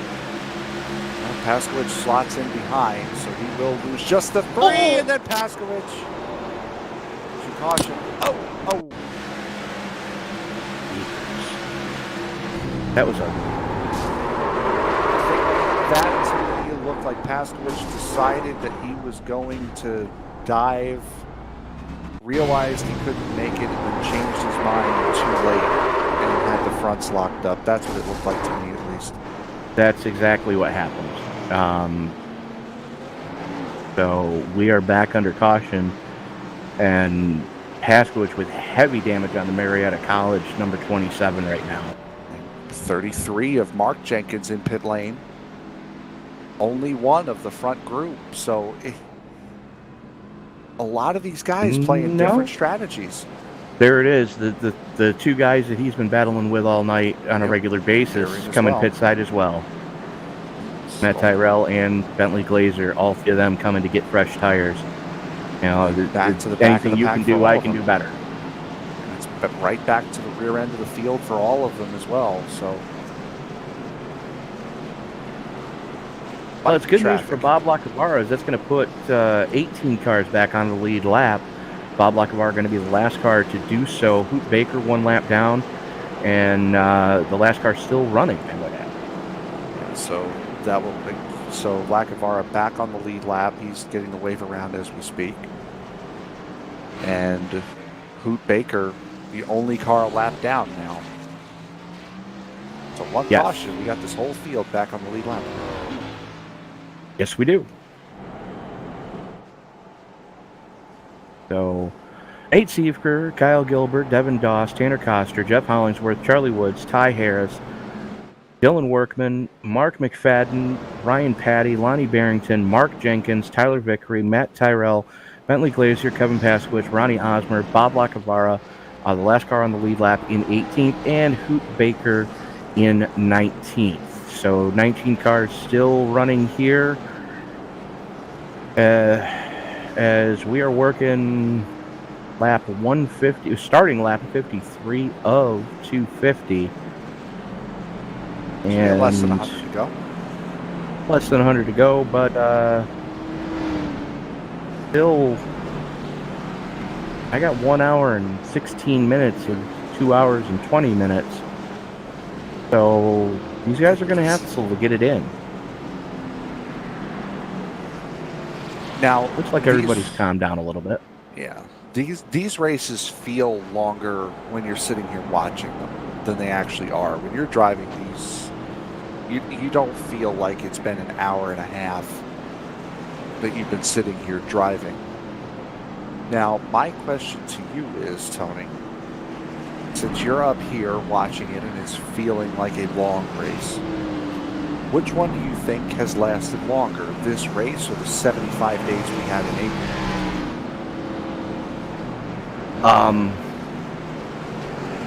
It depends on what your definition of is, Senator. I can either confirm or deny these allegations. As the pace car is in, Siefker has the button again. Let's see what type of restart we get. Is everybody doing the snake up on the high line? Siefker rolls into it. We are back under green. And it looks like Ryan Patty did not get the restart he was hoping for, and that stacked up Mark Jenkins behind him. Yeah, that's the hard part about restarting in the middle of a corner. Is you're trying to turn the car, you're trying to get it to go as straight off as you possibly can. Meanwhile, you got to be careful on the gas. Absolutely, and here we go. Side-by-side action. This Charlie Woods has Dylan Workman working to his inside, and Jenkins, and here comes Tyrell. So the 71 of Mark McFadden just hemorrhaging spots right now, as here comes Paskowitz as well. Yep. Oh, wow, Paskowitz, the dive, and he's going to clip the grass somehow. Keeps it straight, my goodness. I don't know how he did that. And wow, Workman moves the 33, no room. They both fight me, see what happened. Yeah, that's pretty much what happened there.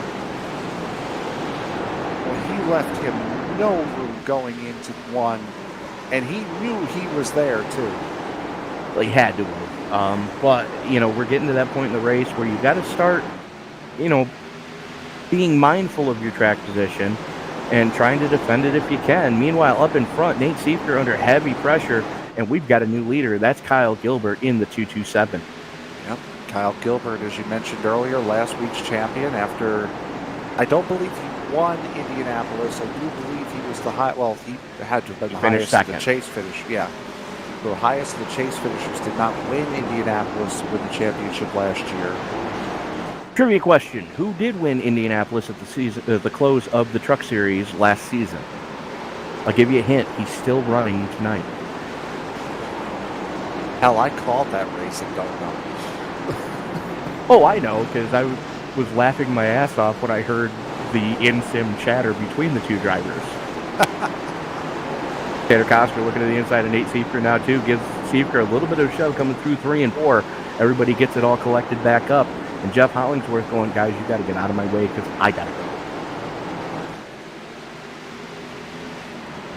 Something tells me it's one of two drivers, and right now they're line astern on the track.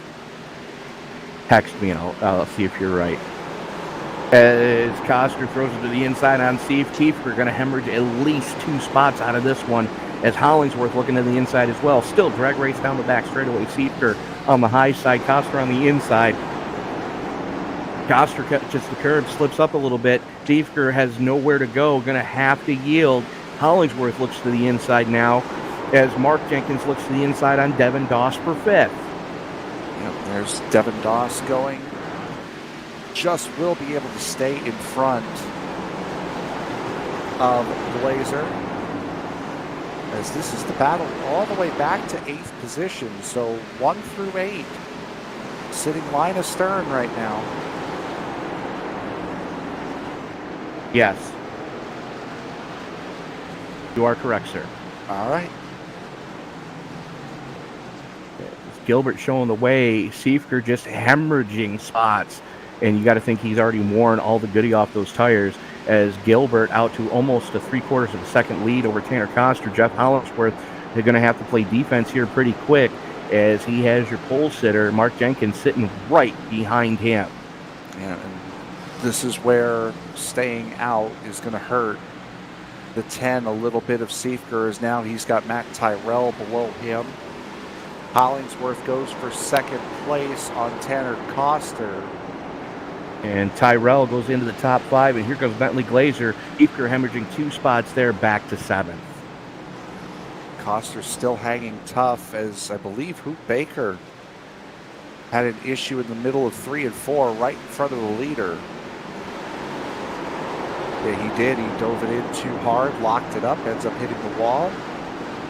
Barely hitting the wall on the outside. Oh. I think that was a little bit more than barely that time. Yeah, and that stacked Koster and Jenkins up, and that got real tight. And Jenkins wisely backing out of it, lose the battle, win the war kind of deal, as they're coming up to lap Bob Lacavara as well. Hollingsworth working to the inside. Meanwhile, Kyle Gilbert, almost a full second lead already. About 5 car lengths of the good over Jeff Hollingsworth, who's battling for his life. Tanner Koster on the same pitch, and we're under caution. It's Dylan Workman. Workman. We've said it several times tonight. Workman is. This is what, number 6 or 7, and he got a lot of help from Lonnie Barrington this time. And Barrington just wow. Yeah, he tried to throw the block on Barrington. The only thing is Barrington had the position. He was already at his door when Workman tried to cut him off. So we saw that aggressive block from Workman on Mark Jenkins earlier in the run.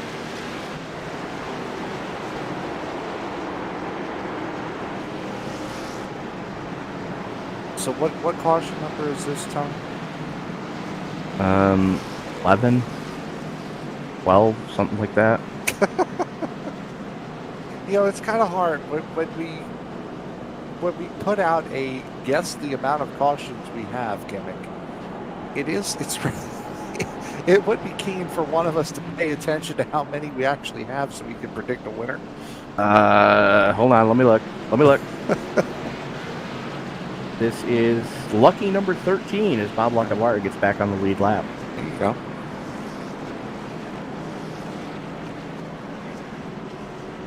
So 13 cautions. We still have 80 laps to go, coming to 79 as Gilbert crosses the line now.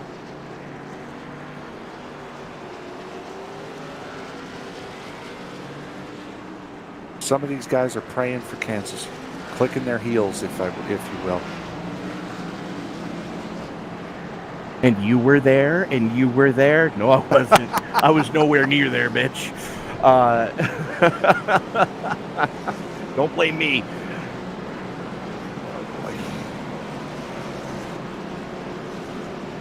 Anyway. One hot night in Martinsville. Absolutely. So let's go through the rest of the week, Frank. We already talked about the races tomorrow night. We talked briefly about the race Wednesday night, but let's talk a little more about that. It is a memorial race for the Top Fuel Racing Series. Yes, it is. I think you have the information on that. I just broadcast it. Got the sure. Thank you, bastard. Bear with me, folks, and I will get that information momentarily here. I really should. I've heard this.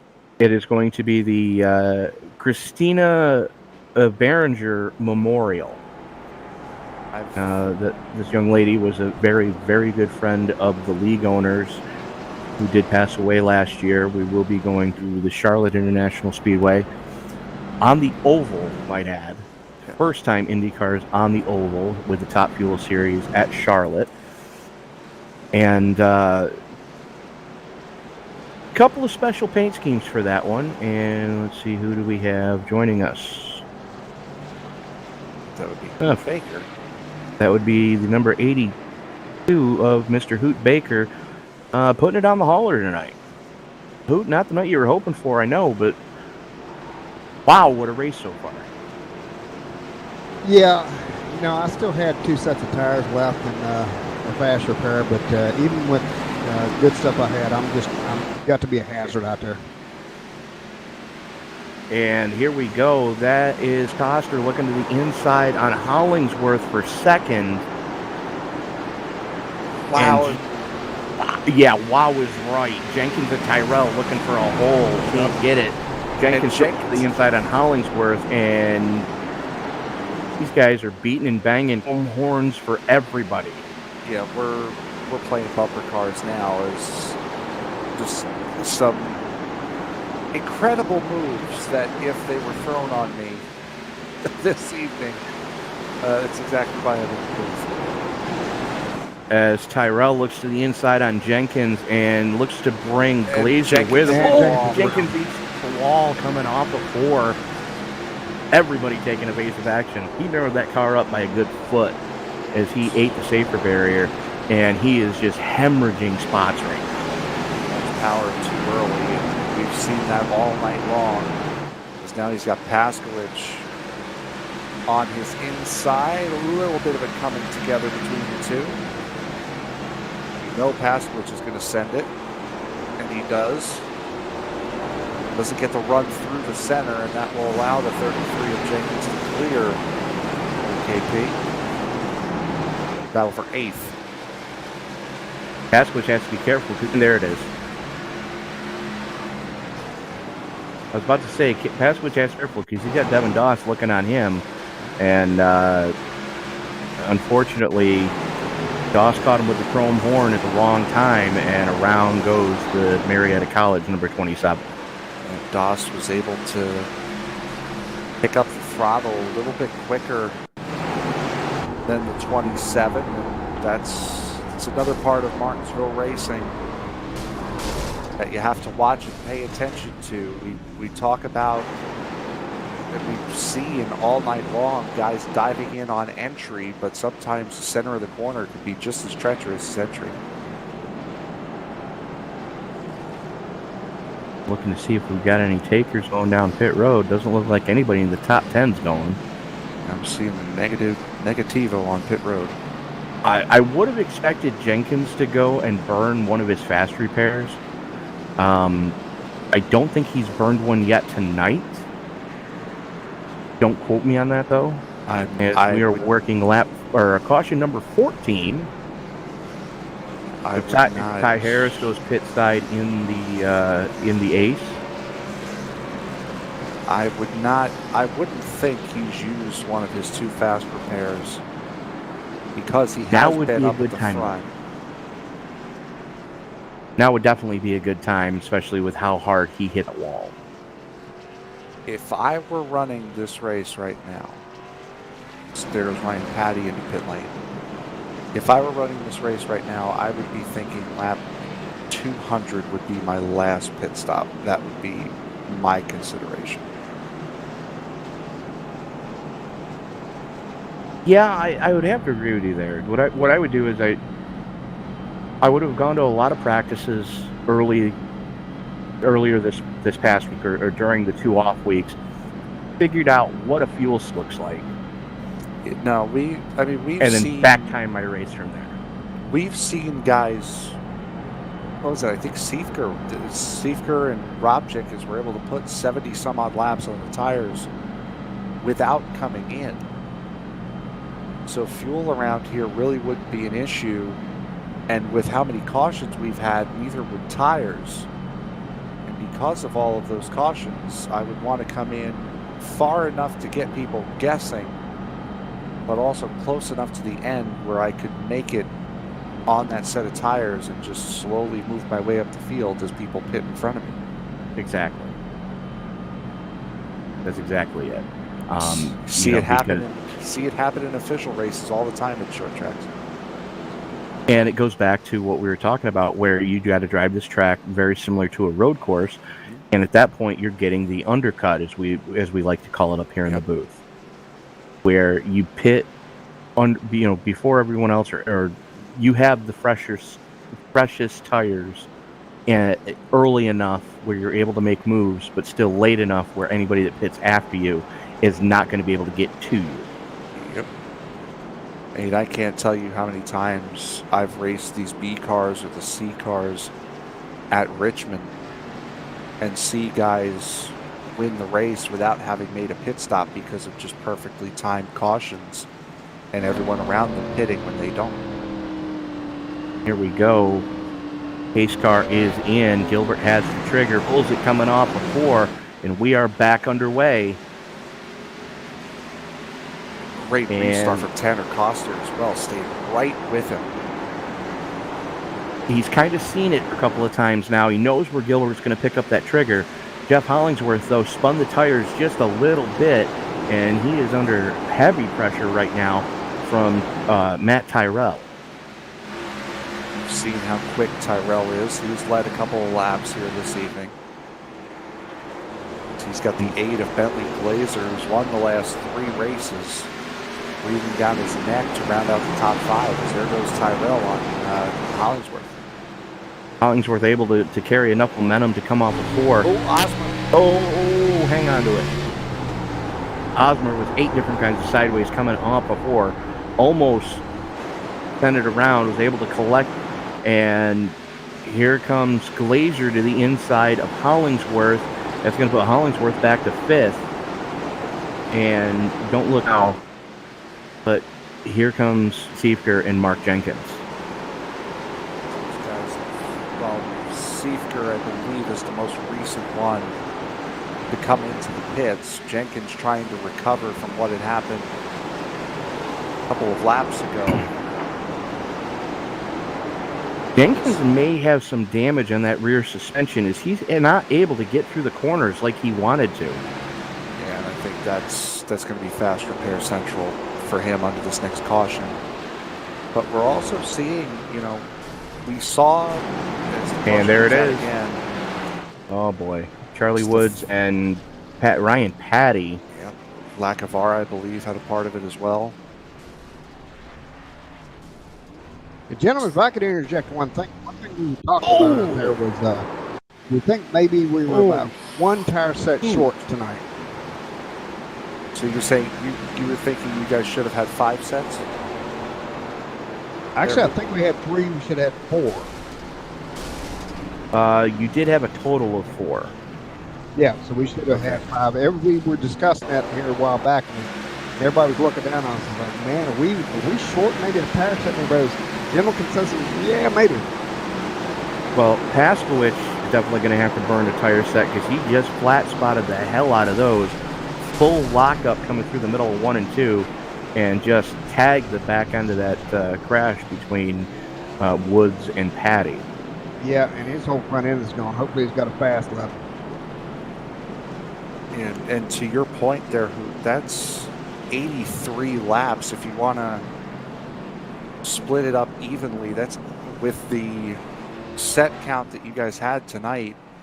You wanted to break the race up evenly. That's 83 laps per set, and we haven't seen anyone do that tonight. I think I did hear somebody in there right before I put it on the hauler there. I think somebody said they went around about 100, but they just had to waiting on that caution. But Wow. It's a little tricky out there, man. Like I said, we started strategizing about that about 50 laps or so when we started discussing that. I'm stealing strategizing. I was about to say the same thing. Hey, President Bush, if the president said that's the way you pronounce that word, that's the way you pronounce it. Strategic. Yeah, strategery either.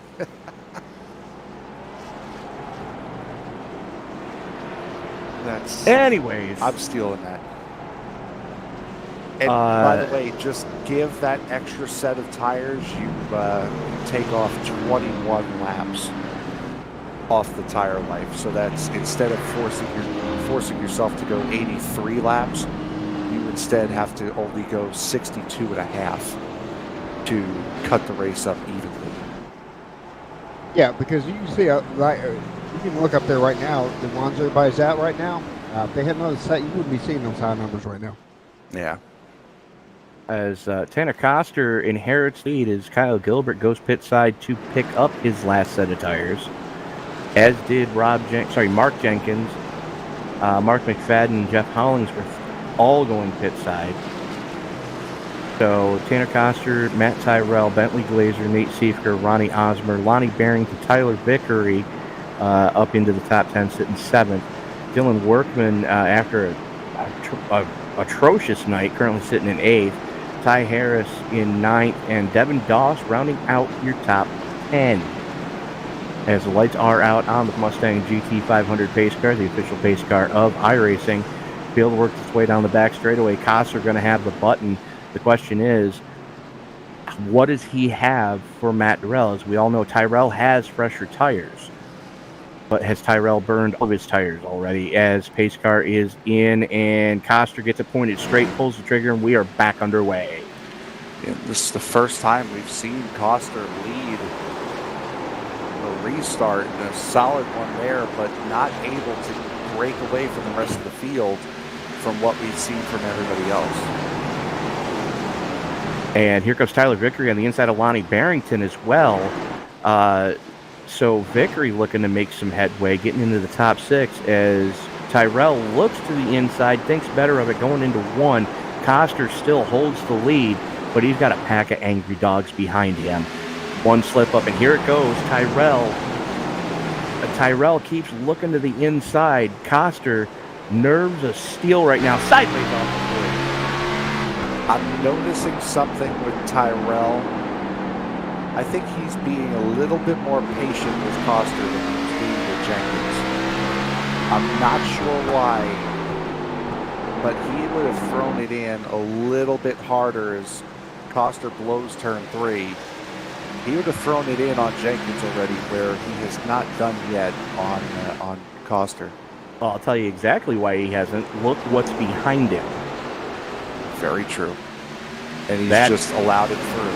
That is the only Toyota in the field of the number 8 of Bentley Glazer, as they're trying to not let Glazer win the his 4th straight race. As Nate Siefker under heavy pressure right now from that's Tyler Vickery looking to his inside. He was trying to fend off Osmer, and wow! Oh, there goes Vickery. Wow. What a save from Siefker. And what a save from everybody behind him to not finish the job. Good grief. Ty Harris and Kyle Gilbert both had to jump on the binders. Vickery, remember, this is the first time we've seen him since Dover last year taking my spot in the race tonight. Yeah, I was going to say, gentlemen, you got to remember too that we've been off 2 weeks. We have some drivers the over 20. We're not used to quite that many, but we've been off 2 weeks, and then you come back in and you're here at Martinsville. And it's everything that goes with that. This was a interesting choice off the bye week, to say the very least. Well, we did miss the pass for the lead as Tyrell now shows the way. Finally got the clear on Coster. Bentley Glazer's gone with him, and they have stretched out almost a full second lead, about 4 car lengths, back to Coster, who sits in third. Another 4 car lengths back to Ronnie Osmer, who has Tyler Vickery and Kyle Gilbert all over him. Yeah, and that's... Glazer's going to be putting the pressure, and it's exactly what he's doing right now as we've come just under 50 laps to go. Coming to the line to start lap 204 of 250. So this is the point where we start to get the elbows out here this evening. Absolutely. It is go time. We possibly have seen the money stop from just about everybody. I believe Tyrell and Glazer both have a set of tires in reserve if they need it. The question is, are they going to be able to get them on the car in a timely manner? Because we saw what happened with Seifer and Jenkins. They went pit side, and they're only up into 8th and 9th, respectively. Yeah, these guys in the back of the field are starting to fight a little bit more than they were previously. So with a lot more side-by-side racing in the back of the field, it makes it a lot harder to get around. As still, look at one of the big heavy hitters back there is Jeff Hollingsworth. He's still in 13th position, unable to move up. Yeah, and it's got to do partially with the fact that this track has cooled off. The track itself has gotten tight, and these guys don't dare put any more brake to the rear because that's going to really screw up on our entry as Ryan Patty puts a rear bumper to Mark McFadden and stacks up the field behind him. And there's also a stack up at the front as Tanner Coster has become the proverbial cork in the bottle as he's starting to stack up Ronnie Osmer and Kevin Gilbert. Kyle Gilbert, thank you. I got to say, looking at the tires, I got to think Kyle has used that last set. That's a safe bet. Yeah. I don't look now. Here comes Jenkins. Yep, he's caught up to the back of this group. We know Tyrone Harris has taken that last set of tires. And now Osmer got the run off of 4. Here he comes into 1. Question is, how many spots is Coster going to hemorrhage here?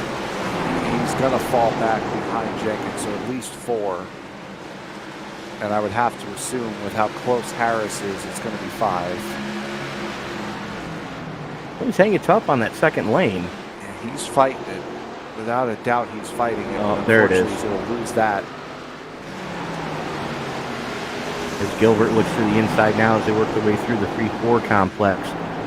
Osmer has the clear. Gilbert gets the run off the corner, gets the clear. Now Jenkins looking through the inside too, just full on send it mode going into 1. Wow, Osmer blew that corner as well. That's going to allow Gilbert to get around him. And a great move from Mark Jenkins as he passed Tyler Vickery on the outside and then cut down on the inside to get around Coster. Yeah, that was an amazing move. I wasn't sure if I was seeing what I was seeing. That's why I didn't say anything. But yeah, that was skill right there from the driver of the Pepsi number 33. And a lot of this track and the drivers were talking as we were going. A lot of this is about the track position. That's why you see Kyle. He knows he's out of tires. That's the last one he's getting. So it's all about track position. Caution is out on the speedway. That's the 71. 71 to McFadden. Yep, let's see what happened to him as he was with Ryan Patty in the wreck on the straightaway. He tried the same thing that another driver tried earlier in the race. Rob Jenkins tried to merge across the front of Coster. McFadden tried to do it. Wouldn't you know it? They both ended up the same way. It's It's physics, gentlemen. This is high school physics. Two solid objects not occupy the same part of the space-time continuum at the same moment. It's not possible. I'm seeing a lot of danger for the guys that stayed out. Seifker in on tires. Tyrrell in on tires. Tyrrell's going to win the race off. Blazer in on new tires. Coster on new tires. Osmer on new tires. But again, track position, Kyle, very smart doing what he was doing because he probably knew what was coming. So now they're looking at 25 out. Okay, that's not terrible to be up front. Yeah, no, not at we're all. Going to see. You're talking, though, I completely understand, and I would agree with you if the first car on fresh tires was in 15th. First car on fresh tires right now is 7th. That is well within striking distance in the 30-some-odd laps we're going to have here left in racing. Absolutely, and you got the car in front of him who has damage. The car in front of him has damage. So, But they've got with Matt Tyrrell having the freshest tires in 7th, Mark McFadden has damage from that last incident. Charlie Woods has damage from an earlier tagging of the wall. And I think Ty Harris might have damage too. Yeah, the right rear of the number 1 is caved right in. So you might just as well say that the freshest tires, I mean, those guys are going to have to drive their asses off collectively to stay in the top 5. Yeah, I was going to say because, there's a little bit of cushion between Kyle and Mark. I don't know if it's a 30-lap cushion, but they got a little bit of messing around going on behind them that hopefully keeps them up. Yeah, they are banking on a lot of cautions coming very, very quickly by the end of this race. As I believe the lights are out on the safety car. They are. I cannot disagree with. I think Kyle and Mark are out of tires anyway. So I can't. Even if they weren't, well, they obviously are. That's why they stayed out. Yep, you would have to be.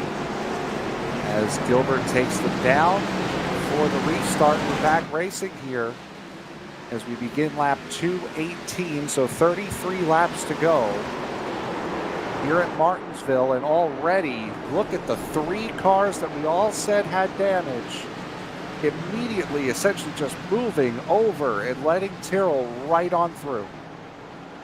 Yeah, they kind of really didn't have a huge choice in that matter. Seifker had an issue there, I saw. There was a car behind him, I believe it was Mark McFadden, had a big glitch, and Devin Doss blinked out for a second there. But really, you're looking right now, the battle for the lead is really sitting in 4th place right now, 4th and 5th. That's Tyrrell and Blazer. They both get past Tyler Vickery, who I just looked and does have right side damage as well. So Tyrrell now sets his sights on Mark Jenkins, Kyle Gilbert with a 4-car length lead. And he'll dispatch of these guys fairly easily on these tires. Now he just has to worry about... And under caution. Like that. Yep, there you go.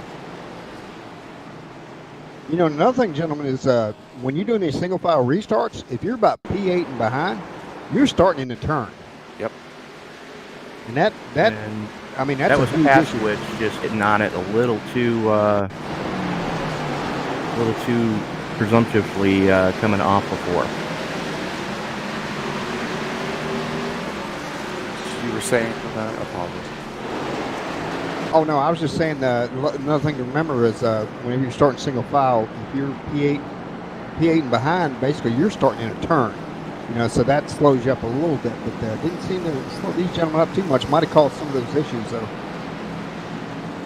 And I believe Tony has made this interesting. as race control has just made it double file restarts to the end. As per the league owner's request. Okay, so there you go. So Paskowicz has requested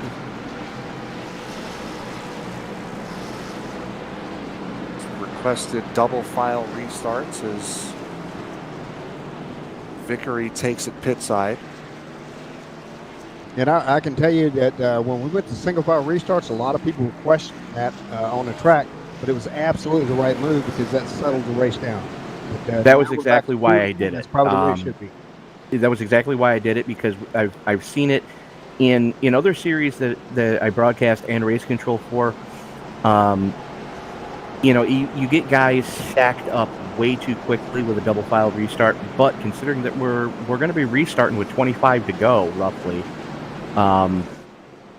it's about to get fun. Oh, Tony, it was absolutely the right call. And Excuse after me, about 10 1 laps second. after we did that, everybody said that was the right call. And I do need to remind everybody that the leader does have lane choice. Yes, leader does have lane choice here for the restarts, but the one guy who should be the least entertained by this decision is Kyle Mark Gilbert. Jenkins. No, I was going to say Kyle Gilbert. Right, but I can understand that. Because he can't get the restart he was kind of hoping to get. And I completely understand that. But this restart has just hung Jenkins out to dry on the outside line on old tires. Not necessarily. I'd be willing to wager he's going to fall like a stone. It all depends on which lane Gilbert hits. I cannot see. Gilbert's a smart racer. I cannot see him picking anything but the inside. Brentley taking his time up there. He's strategizing there, and he's trying to figure out exactly. Now we went to double. What am I going to do here? Yeah, and Gilbert takes the inside. That's as we are 25 laps out. Yeah, that's the right call from Gilbert to take the inside lane. And my frustration level as Mark Jenkins would vary based on the restart that Tyrrell gets here. Well, we're about to see if this car is in. Gilbert is going to have the button as the field worked its way through the 3-4 complex coming off of turn number 4. Gilbert pulls the trigger as soon as he can get it straight. We're green flag, and Jenkins spun the tires. Yep, Jenkins spun the tires again. Yep, and I would be furious right now if I were Mark Jenkins, because that is just, I have gone from second on a single file restart as there goes Tyrrell for the lead, to now fourth and in a heap of trouble. And there's Tanner Coster as well looking to the inside. And here comes Glazer. Glazer to the inside of Jenkins for fourth. Jenkins sideways, and here comes Seifker, and we're under caution again. Yes, we are. I'm not sure. Might have been either Lacavara or Pascal. Oh, no, that was... No. Yeah. Mark McFadden and Lonnie Barrington had a meeting of the minds into 1 and 2. Yeah, they also had a meeting of the minds out of 4. And just... And Paskowicz may have caught a piece of that one. Just a tiny little bit, if he did. Kind of a tough break for Glazer there, because it took him a while to get down inside there and figure out what he was going to do. And then the flag's back out again, right back where he was. So here's the good news for Mark Jenkins. He's going to be restarting on the inside this time. Here's the bad news. He's got Nate Seifker starting to his outside with fresher tires. You got fresh tires all around you. It's not a good situation. And if I were Jenkins right now, I would be saying if it would have been a single file restart, I would be in at least third right now instead of fifth. No, with the skill that he has, he probably would have held second. But again, this was above my pay grade. I agree, hey, but we're going back to double. Okay. And that, I would completely understand that. It wouldn't keep me from still being mad, though. And am I the only one that sees Ryan Patty driving a pavement modified? No, you're not. Which, by the way, if you do have iRacing and you don't have one of the Whelen Modifieds, those You things owe are it to so, yourself. yes, those things are so fun to drive. They really are. And the super late you models have- as well. Well, the thing is, with the pavement modifieds, you have 65% left side bias in a car that weighs approximately 2,400 pounds, has the same engine that these cars have, Yep. and a tire that's 3 inches wider. Yep. A lot of grip, a lot of fun. Absolutely. The only thing that's hard to get used to is the fact that, yes, while you do have tear-offs, there is still a windshield. So you're hitting the tear-off button and there's still dirt in front of you. Coming from the dirt side, that's the hardest thing to get used to. Yep. This is going to be a crucial restart for Glazer. He has to hope that Coster gets a good jump. And doesn't spin the tires. Exactly. That, and also hope that there is a gap either between Jenkins and Gilbert or Tyrell and Gilbert where he can get down as quick as he can. Yeah, right now, Kyle and Mark are just setting ducks, But we're just going to see how it works. You saw how badly Jenkins spun the tires on the last restart. He was also in the dirty line. In the clean line now, so that might help. We're about to find out as the pace car is in. Tyrell going to have the button. They work their way off of 4. Tyrell pulls the trigger. We are underway. And that's the start Glazer needed. He did have a roll. Not anymore. As Jenkins full send it mode. Spinning off a little bit there on the start. And Osmer met his back bumper as well as Glazer. Yeah, there goes Seifker and Jenkins. And then Osmer and Dawson, it just stacks everybody up. I've got Jenkins straight to the pit. That was an accordion effect that honestly that started back in turn 1 and 2.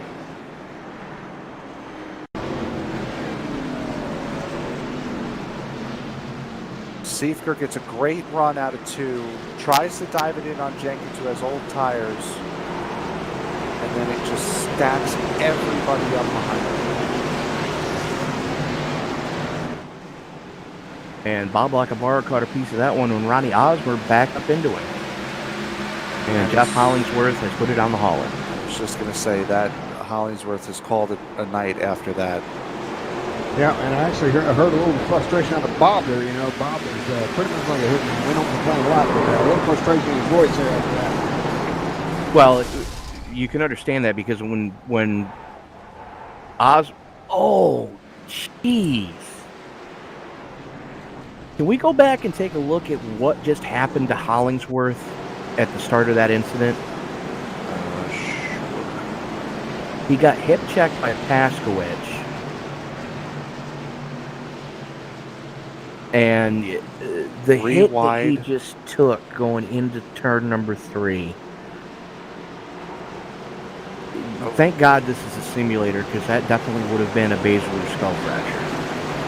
I don't think it would have been that bad, but he certainly took a header.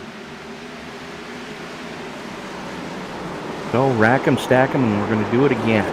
I'm looking back. Why did that even happen in the back there? Was that where all that happened? Ooh. That was where all that happened. Yeah, that was... Pasky was trying to take evasive action. Unfortunately, he hip checked Hollingsworth and took the front right off of Hollingsworth's car. And Hollingsworth, still under braking, lost all grip and just headlonged into the turn 3 wall.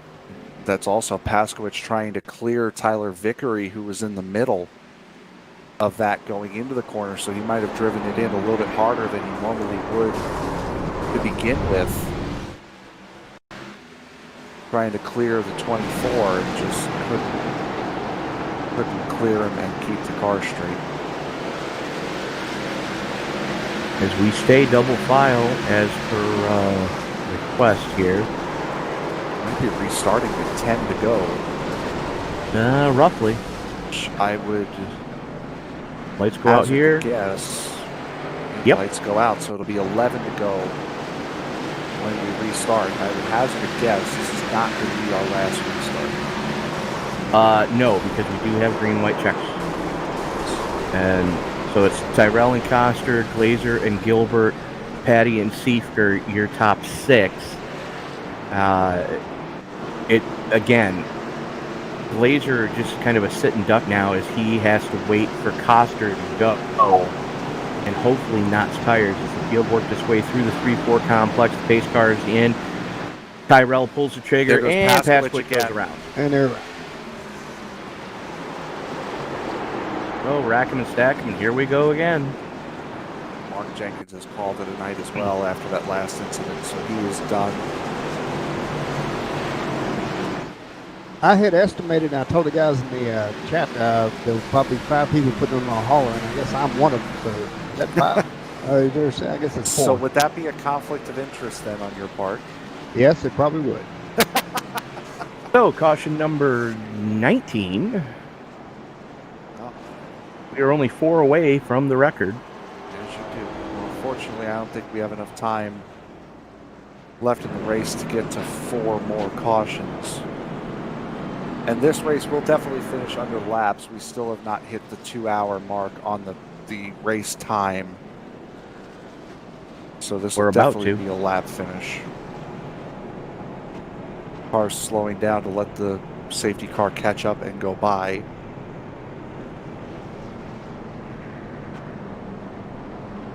As we will still have this restart and then most likely a green-white checkered if needed, which I would have to assume. Safe bet. Just an indication of how frustrating this race has been tonight. The little outburst I heard from Bob was directed at Ronnie, and that's just an outburst you'll never hear from anybody. That's just a situation that just don't happen. Just frustration.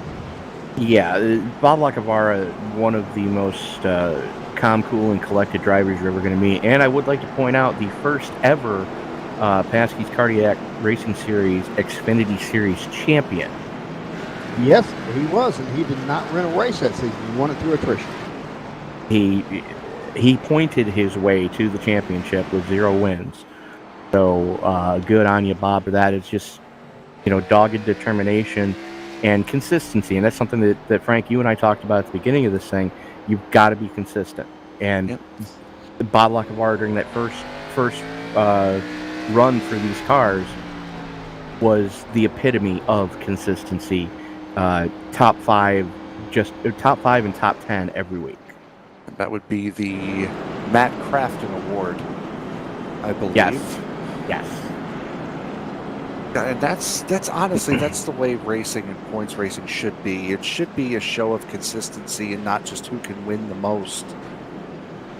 And that's... I remember the last year that accrued at the Oswego Speedway. No, it was the year after I left. It was my first year in Cup.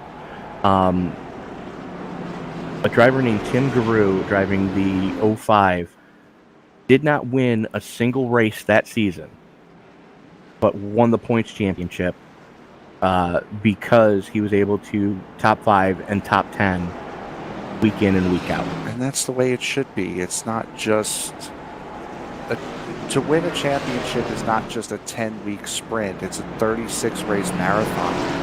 And that's the way it used to be. But now you look for artificial excitement. And that's unfortunately what you get. It comes down to one race, making the rest of the season meaningless. And for you hockey fans, it's the same thing as the glowing puck circa 1996. There goes the restart as Tyrell gets a great jump, and unfortunately Glazer did not, as Glazer is going to fall a little bit further back as he's going to fall to 5th behind Seifker and in front of Patty, but the race is going to be for the lead between Tyrell and Coster. Coster throws the chrome horn to Tyrell coming off of 4, and we are 5 laps to go. Flagman waving at these guys right now. Tyrell showing the way. Coster sits in second. Kyle Gilbert in third, Nate Siefker all over his back bumper. Bentley Glazer looking for an opening between him and the 10. And fair play to Gilbert. He is rolling on those older tires now. He's waiting on that mistake up there. He almost got one. I wouldn't be surprised if one does come, because those two are getting racy and they're close. Tanner Coster, winner in Talladega last year in the trucks, in the trucks. And honestly, I haven't been here long enough to know when Tyrell won his last race. It was last season. I know that. Again, I think caution's out. The 23 Lonnie Barrington stopped in the middle of 1 and 2. I think we got a little KP involvement there also. And Barrington jams on the binders and just around she goes. That's too much rear brake. Back end comes around. Well then, guess what we're going to get as we're working lap 20. Caution 20. You're going to get a Hoot Taco. What's in the tacos tonight? Please don't ask that. I didn't have a chance to put a meal up tonight. I didn't have the trailer out. Well, do me a favor. When we go to Kansas, can we have kielbasa tacos again? Those were delicious. I'll see if I can remember that. When is Kansas? Next week. Oh, Kansas next week. You know, I actually got a P3 here in one of the leagues there. I like Kansas. All right, so we are going to have a green-white checker. It just got announced. First of three. First of three. Now, the way that is going to work is they're going to take the green. They're going to come around. If the leader takes the white flag, race over. We are racing to the checker. If the leader does not take the white flag, in other words, passes the start-finish line with the white flag waving, before the caution comes out, we're going to rack them, stack them, and do it again.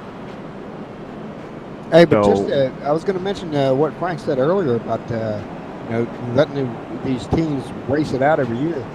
I'm not a fan of stages. I don't like them when they put them in there. It just stacks them up, and that's a fan thing. That's not to me. No, it's not. Just let them go. That's a television thing. That's all it is. It's that artificial, that manufactured entertainment. That's the television thing because, we need more commercials. No, you don't. F yourself.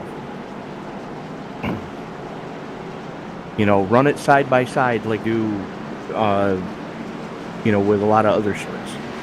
So you don't miss what's going on out on track. Now, of course, you guys know we run the stages over at NASCAR, and those are good relief because those are very long races. So I don't mind the relief over there. But again, it comes down to, is that really about making each teams go, year round and really win as a team? Or is it about commercials and stacking them back up? About commercials and stacking them back up. I would hate to agree with that, but I do. Let me bring you back to the absolute greatest points battle in the history of the NASCAR Cup Series. 94?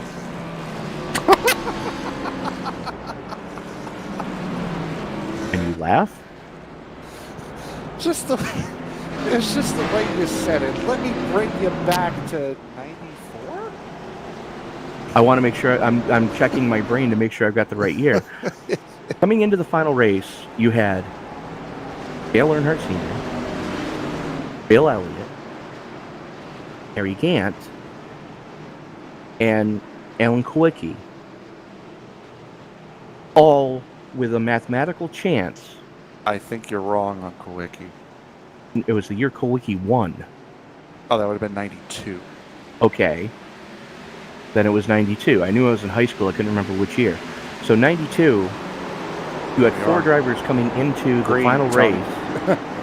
And I'm not live. Green flag's out. Tyrell pulls the trigger. Coster right there with him. Coster looking to put the chrome horn to him. Hits him a couple of times in the middle. Kyle doing the ball. Hang on to her and Saved it. Kyle Gilbert and Tanner Coster racing it out for third. And here it comes. Wow.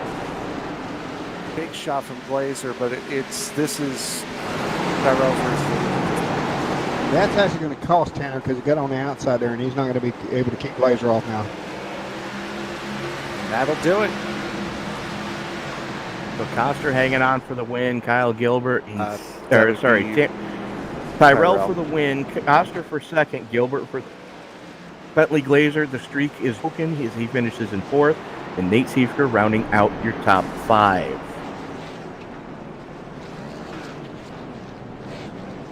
So the first thing we are going to do is this. I'm going to do this, and Frank, I believe you've got Matt with you now as he's doing his burnouts on the front straightaway.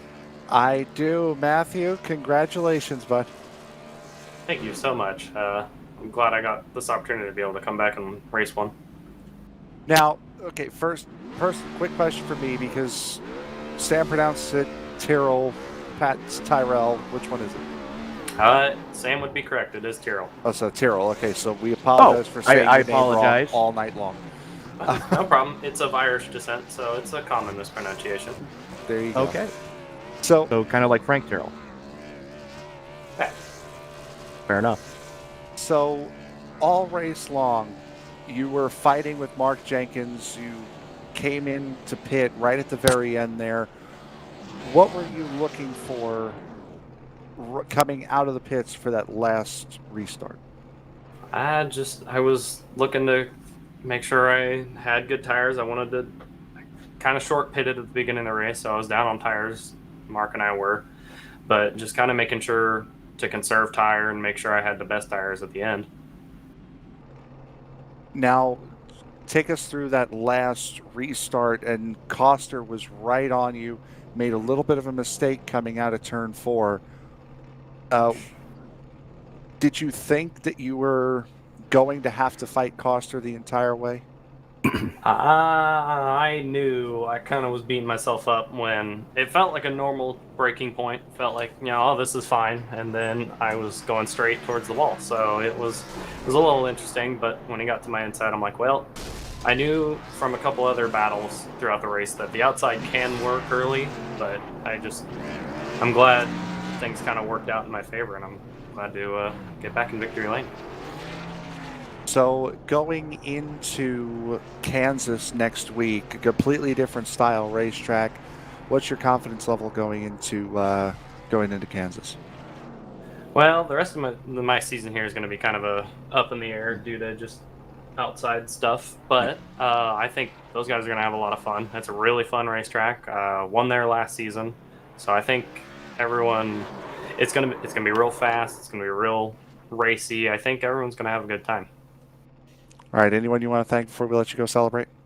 Oh, I got to thank all my buddies in default. I got to thank my Rush B boys, Devin and Tanner there. Tanner for giving me some good racing, and I got to thank everyone here. It was good to be able to come back for probably one of a few one-offs and actually be able to have a lot of fun and have some really, really, really good racing with everyone.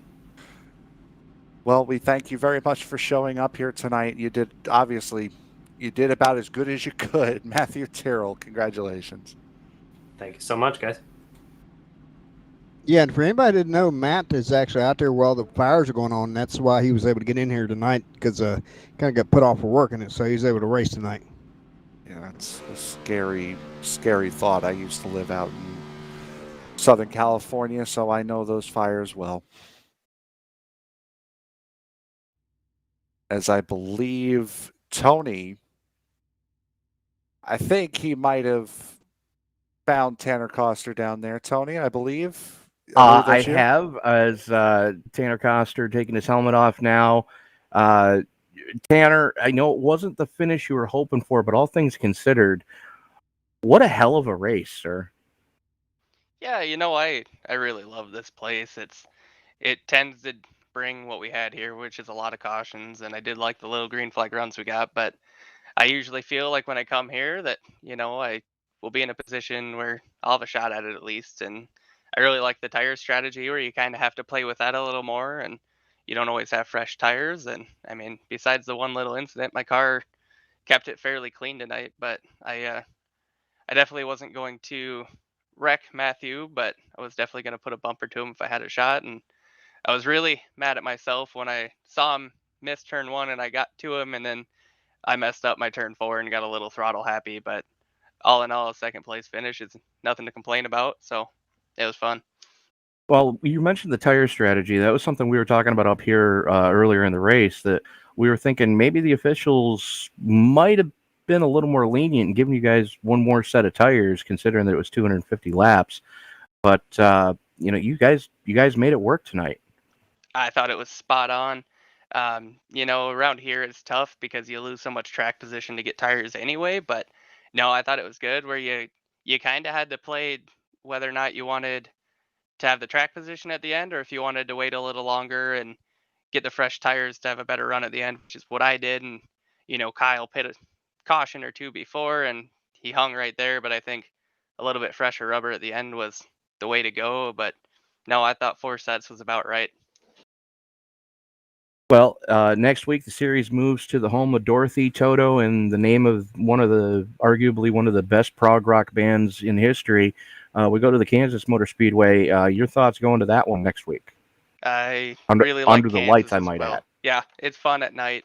I think we've got a setup that'll probably work pretty good there. We're gonna do some testing here the next day or two and try to get something out to everybody so we can keep. I've been enjoying the setups. I hope everybody else has, rather than the typical iRacing ones. But so I'm looking forward to it. And this just in, I would like to point out, of the drivers that finished the race, you had the lowest incident count at 4. So congratulations to you on that one. I think without the little bit of incident with Rob, it would have been a clean race, and that was a whole nother deal. But well, yeah. Anybody you want to thank before we let you go, sir? yeah, I got my buddy Dylan, who's been running the league, and he's been getting a little better at it. But parents, when they watch, and my fiance, and my buddy Michael. But yeah, and everybody keeps this league going. It's first league I ever did on iRacing, and been here ever since. It's always a good time. So Tanner, I do need to ask, when are we going to see the Whataburger make a return? Oh boy, I don't know about that. That was always what was Moskowitz, I think was his name, that always ran that. Dylan. Yeah, I know. He's one of your racing buddies. I haven't talked to him in so long. Fair enough. But well, maybe Tanner, we'll see a surprise. Hey, all right, Tanner, we'll see you next week. Oh, hope you got something. I was gonna say, before he let you go, Tanner, you always forget one person. Oh boy.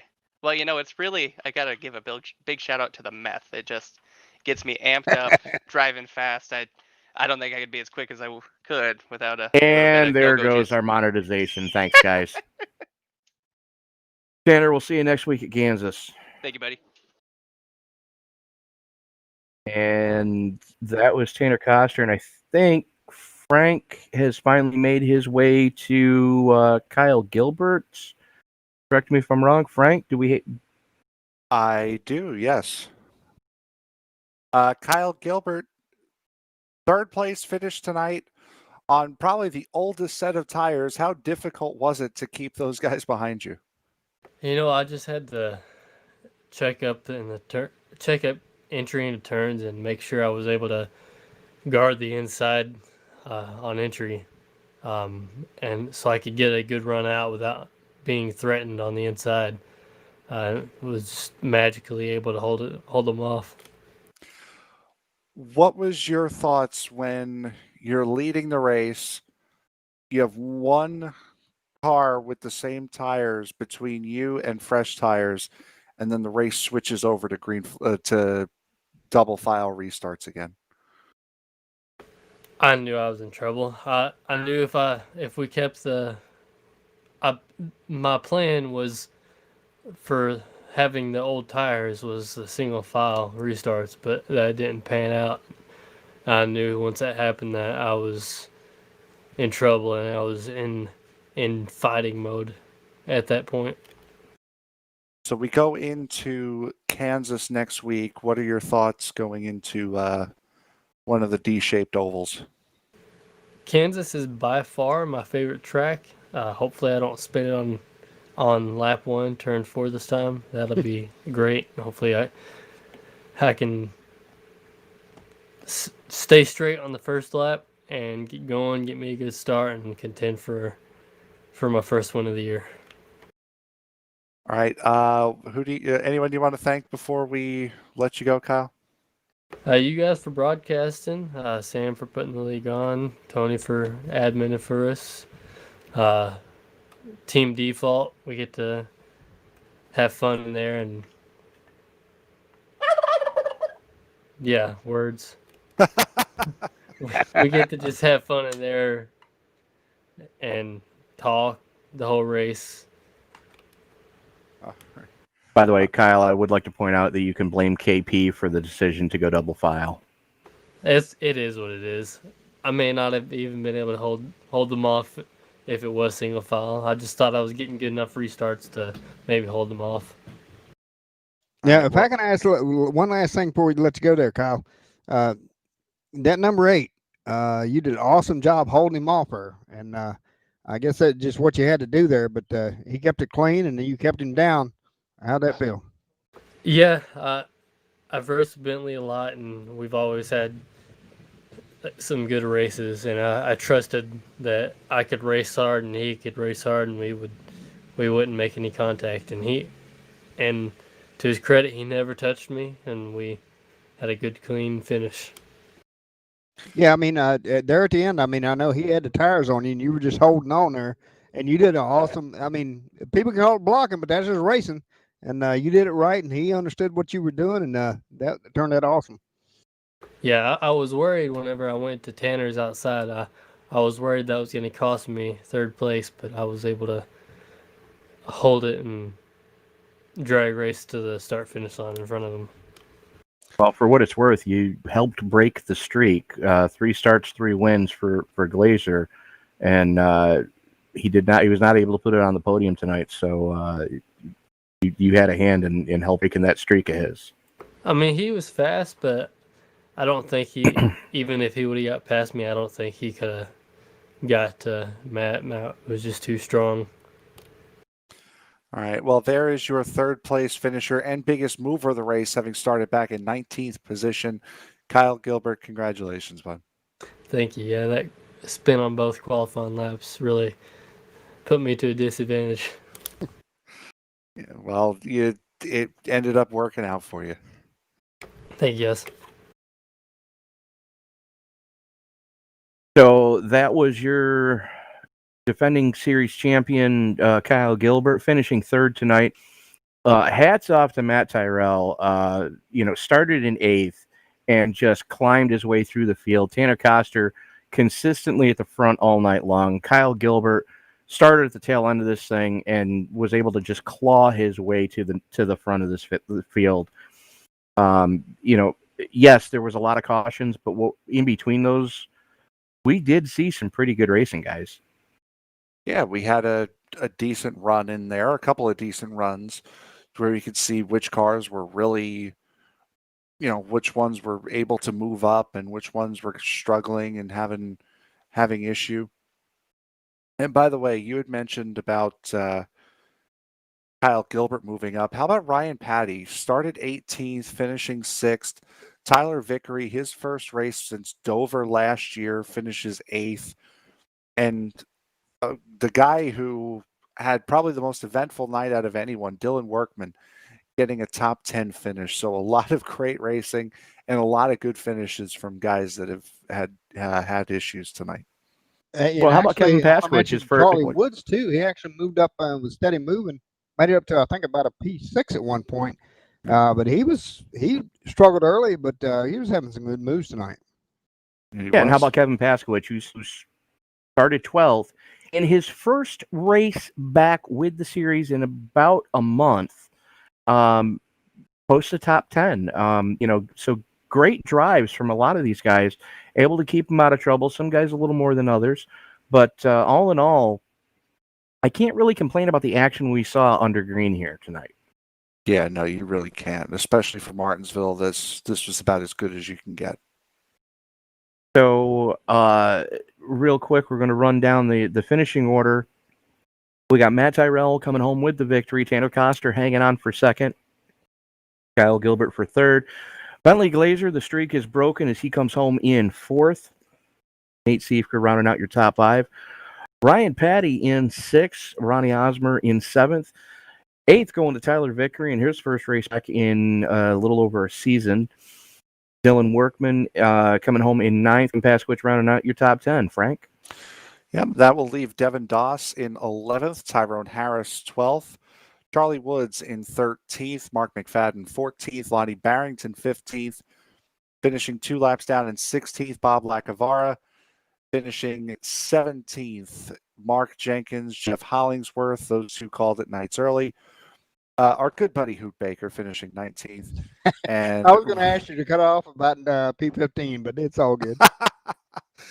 And then Rob Jenkins rounds out the field after being parked after 131 laps. So that is going to do it for us tonight. Be sure to tune in tomorrow night, starting at 9 p.m. as we bring you the Bicknell Racing Series Pro Late Models from Volusia. It is the Pete Costco Memorial. A lot of money on the line tomorrow night. We'll go over that in the pre-race as we're going to be doing a lot of explaining as far as what's going to happen tomorrow night on the dirt side of things. And Frank, where you guys are at Milwaukee tomorrow night after the dirt series ends? Yes, we are. The Western States Racing League, the oldest racing league, trace its origins all the way back to 1999. They are going to be at the Milwaukee Mile in the trucks. And then it's going to be you, me, and Tyler for Top Fuel. With the end of the Die Hard Racing League season, we will have nothing on Thursday night now, unfortunately. Oh, that's right. The Stars Figure 8 League. I did forget about that. The Stars Figure 8 League will be at Irwindale with the Volkswagen Jetta. That is the Hornet class, if you will. 4-cylinder Fury, as I like to call it, on the figure 8 on Thursday night. And then you guys are iRacing East, and I'm not sure where they are. Sam and I are at iRacing East. They're going to be in the Cup cars at Talladega. They were in the Cup cars at the Legacy Daytona this past week, provided an absolutely fantastic race. Can't wait to see what those guys can do at Talladega. And then on Saturday, it is going to be the E-Formula Series, their final race of their first season at Spa-Francorchamps at 1:30 p.m. Eastern Time. And then at night, Tony, you've got NASCOM. Yep, we do have NASCOM at night. Don't ask me where we are because I don't remember. It's been a long one. But the one I'm really excited for is coming Sunday. We have the premiere of the Dirt Championship Esports Pro Late Model Series. As they make their premiere here on ESPN. And give me 1 second and I'll know exactly where we are. Computer does not want to play nice, so I pull up the schedule. We're at Volusia. So Pro Late Model Sunday, and then back here at Kansas next Monday with the Pasky's Cardiac Stock Car Series. There you go. And that is going to be a full week of racing for us, 7 nights a week, ladies and gentlemen. Content every day. So be sure to like, favorite, subscribe, hit the bell notifications so you know exactly when we're about to go live. Anybody got anything else before we go? No. Well, then for Mr. Frank Marchese, for Hoot Baker, for the man, the myth, the legend in the production booth. Can't thank you enough, Mr. Kevin Cunyu, for putting the cameras in the right positions. This is Tony Trapasso saying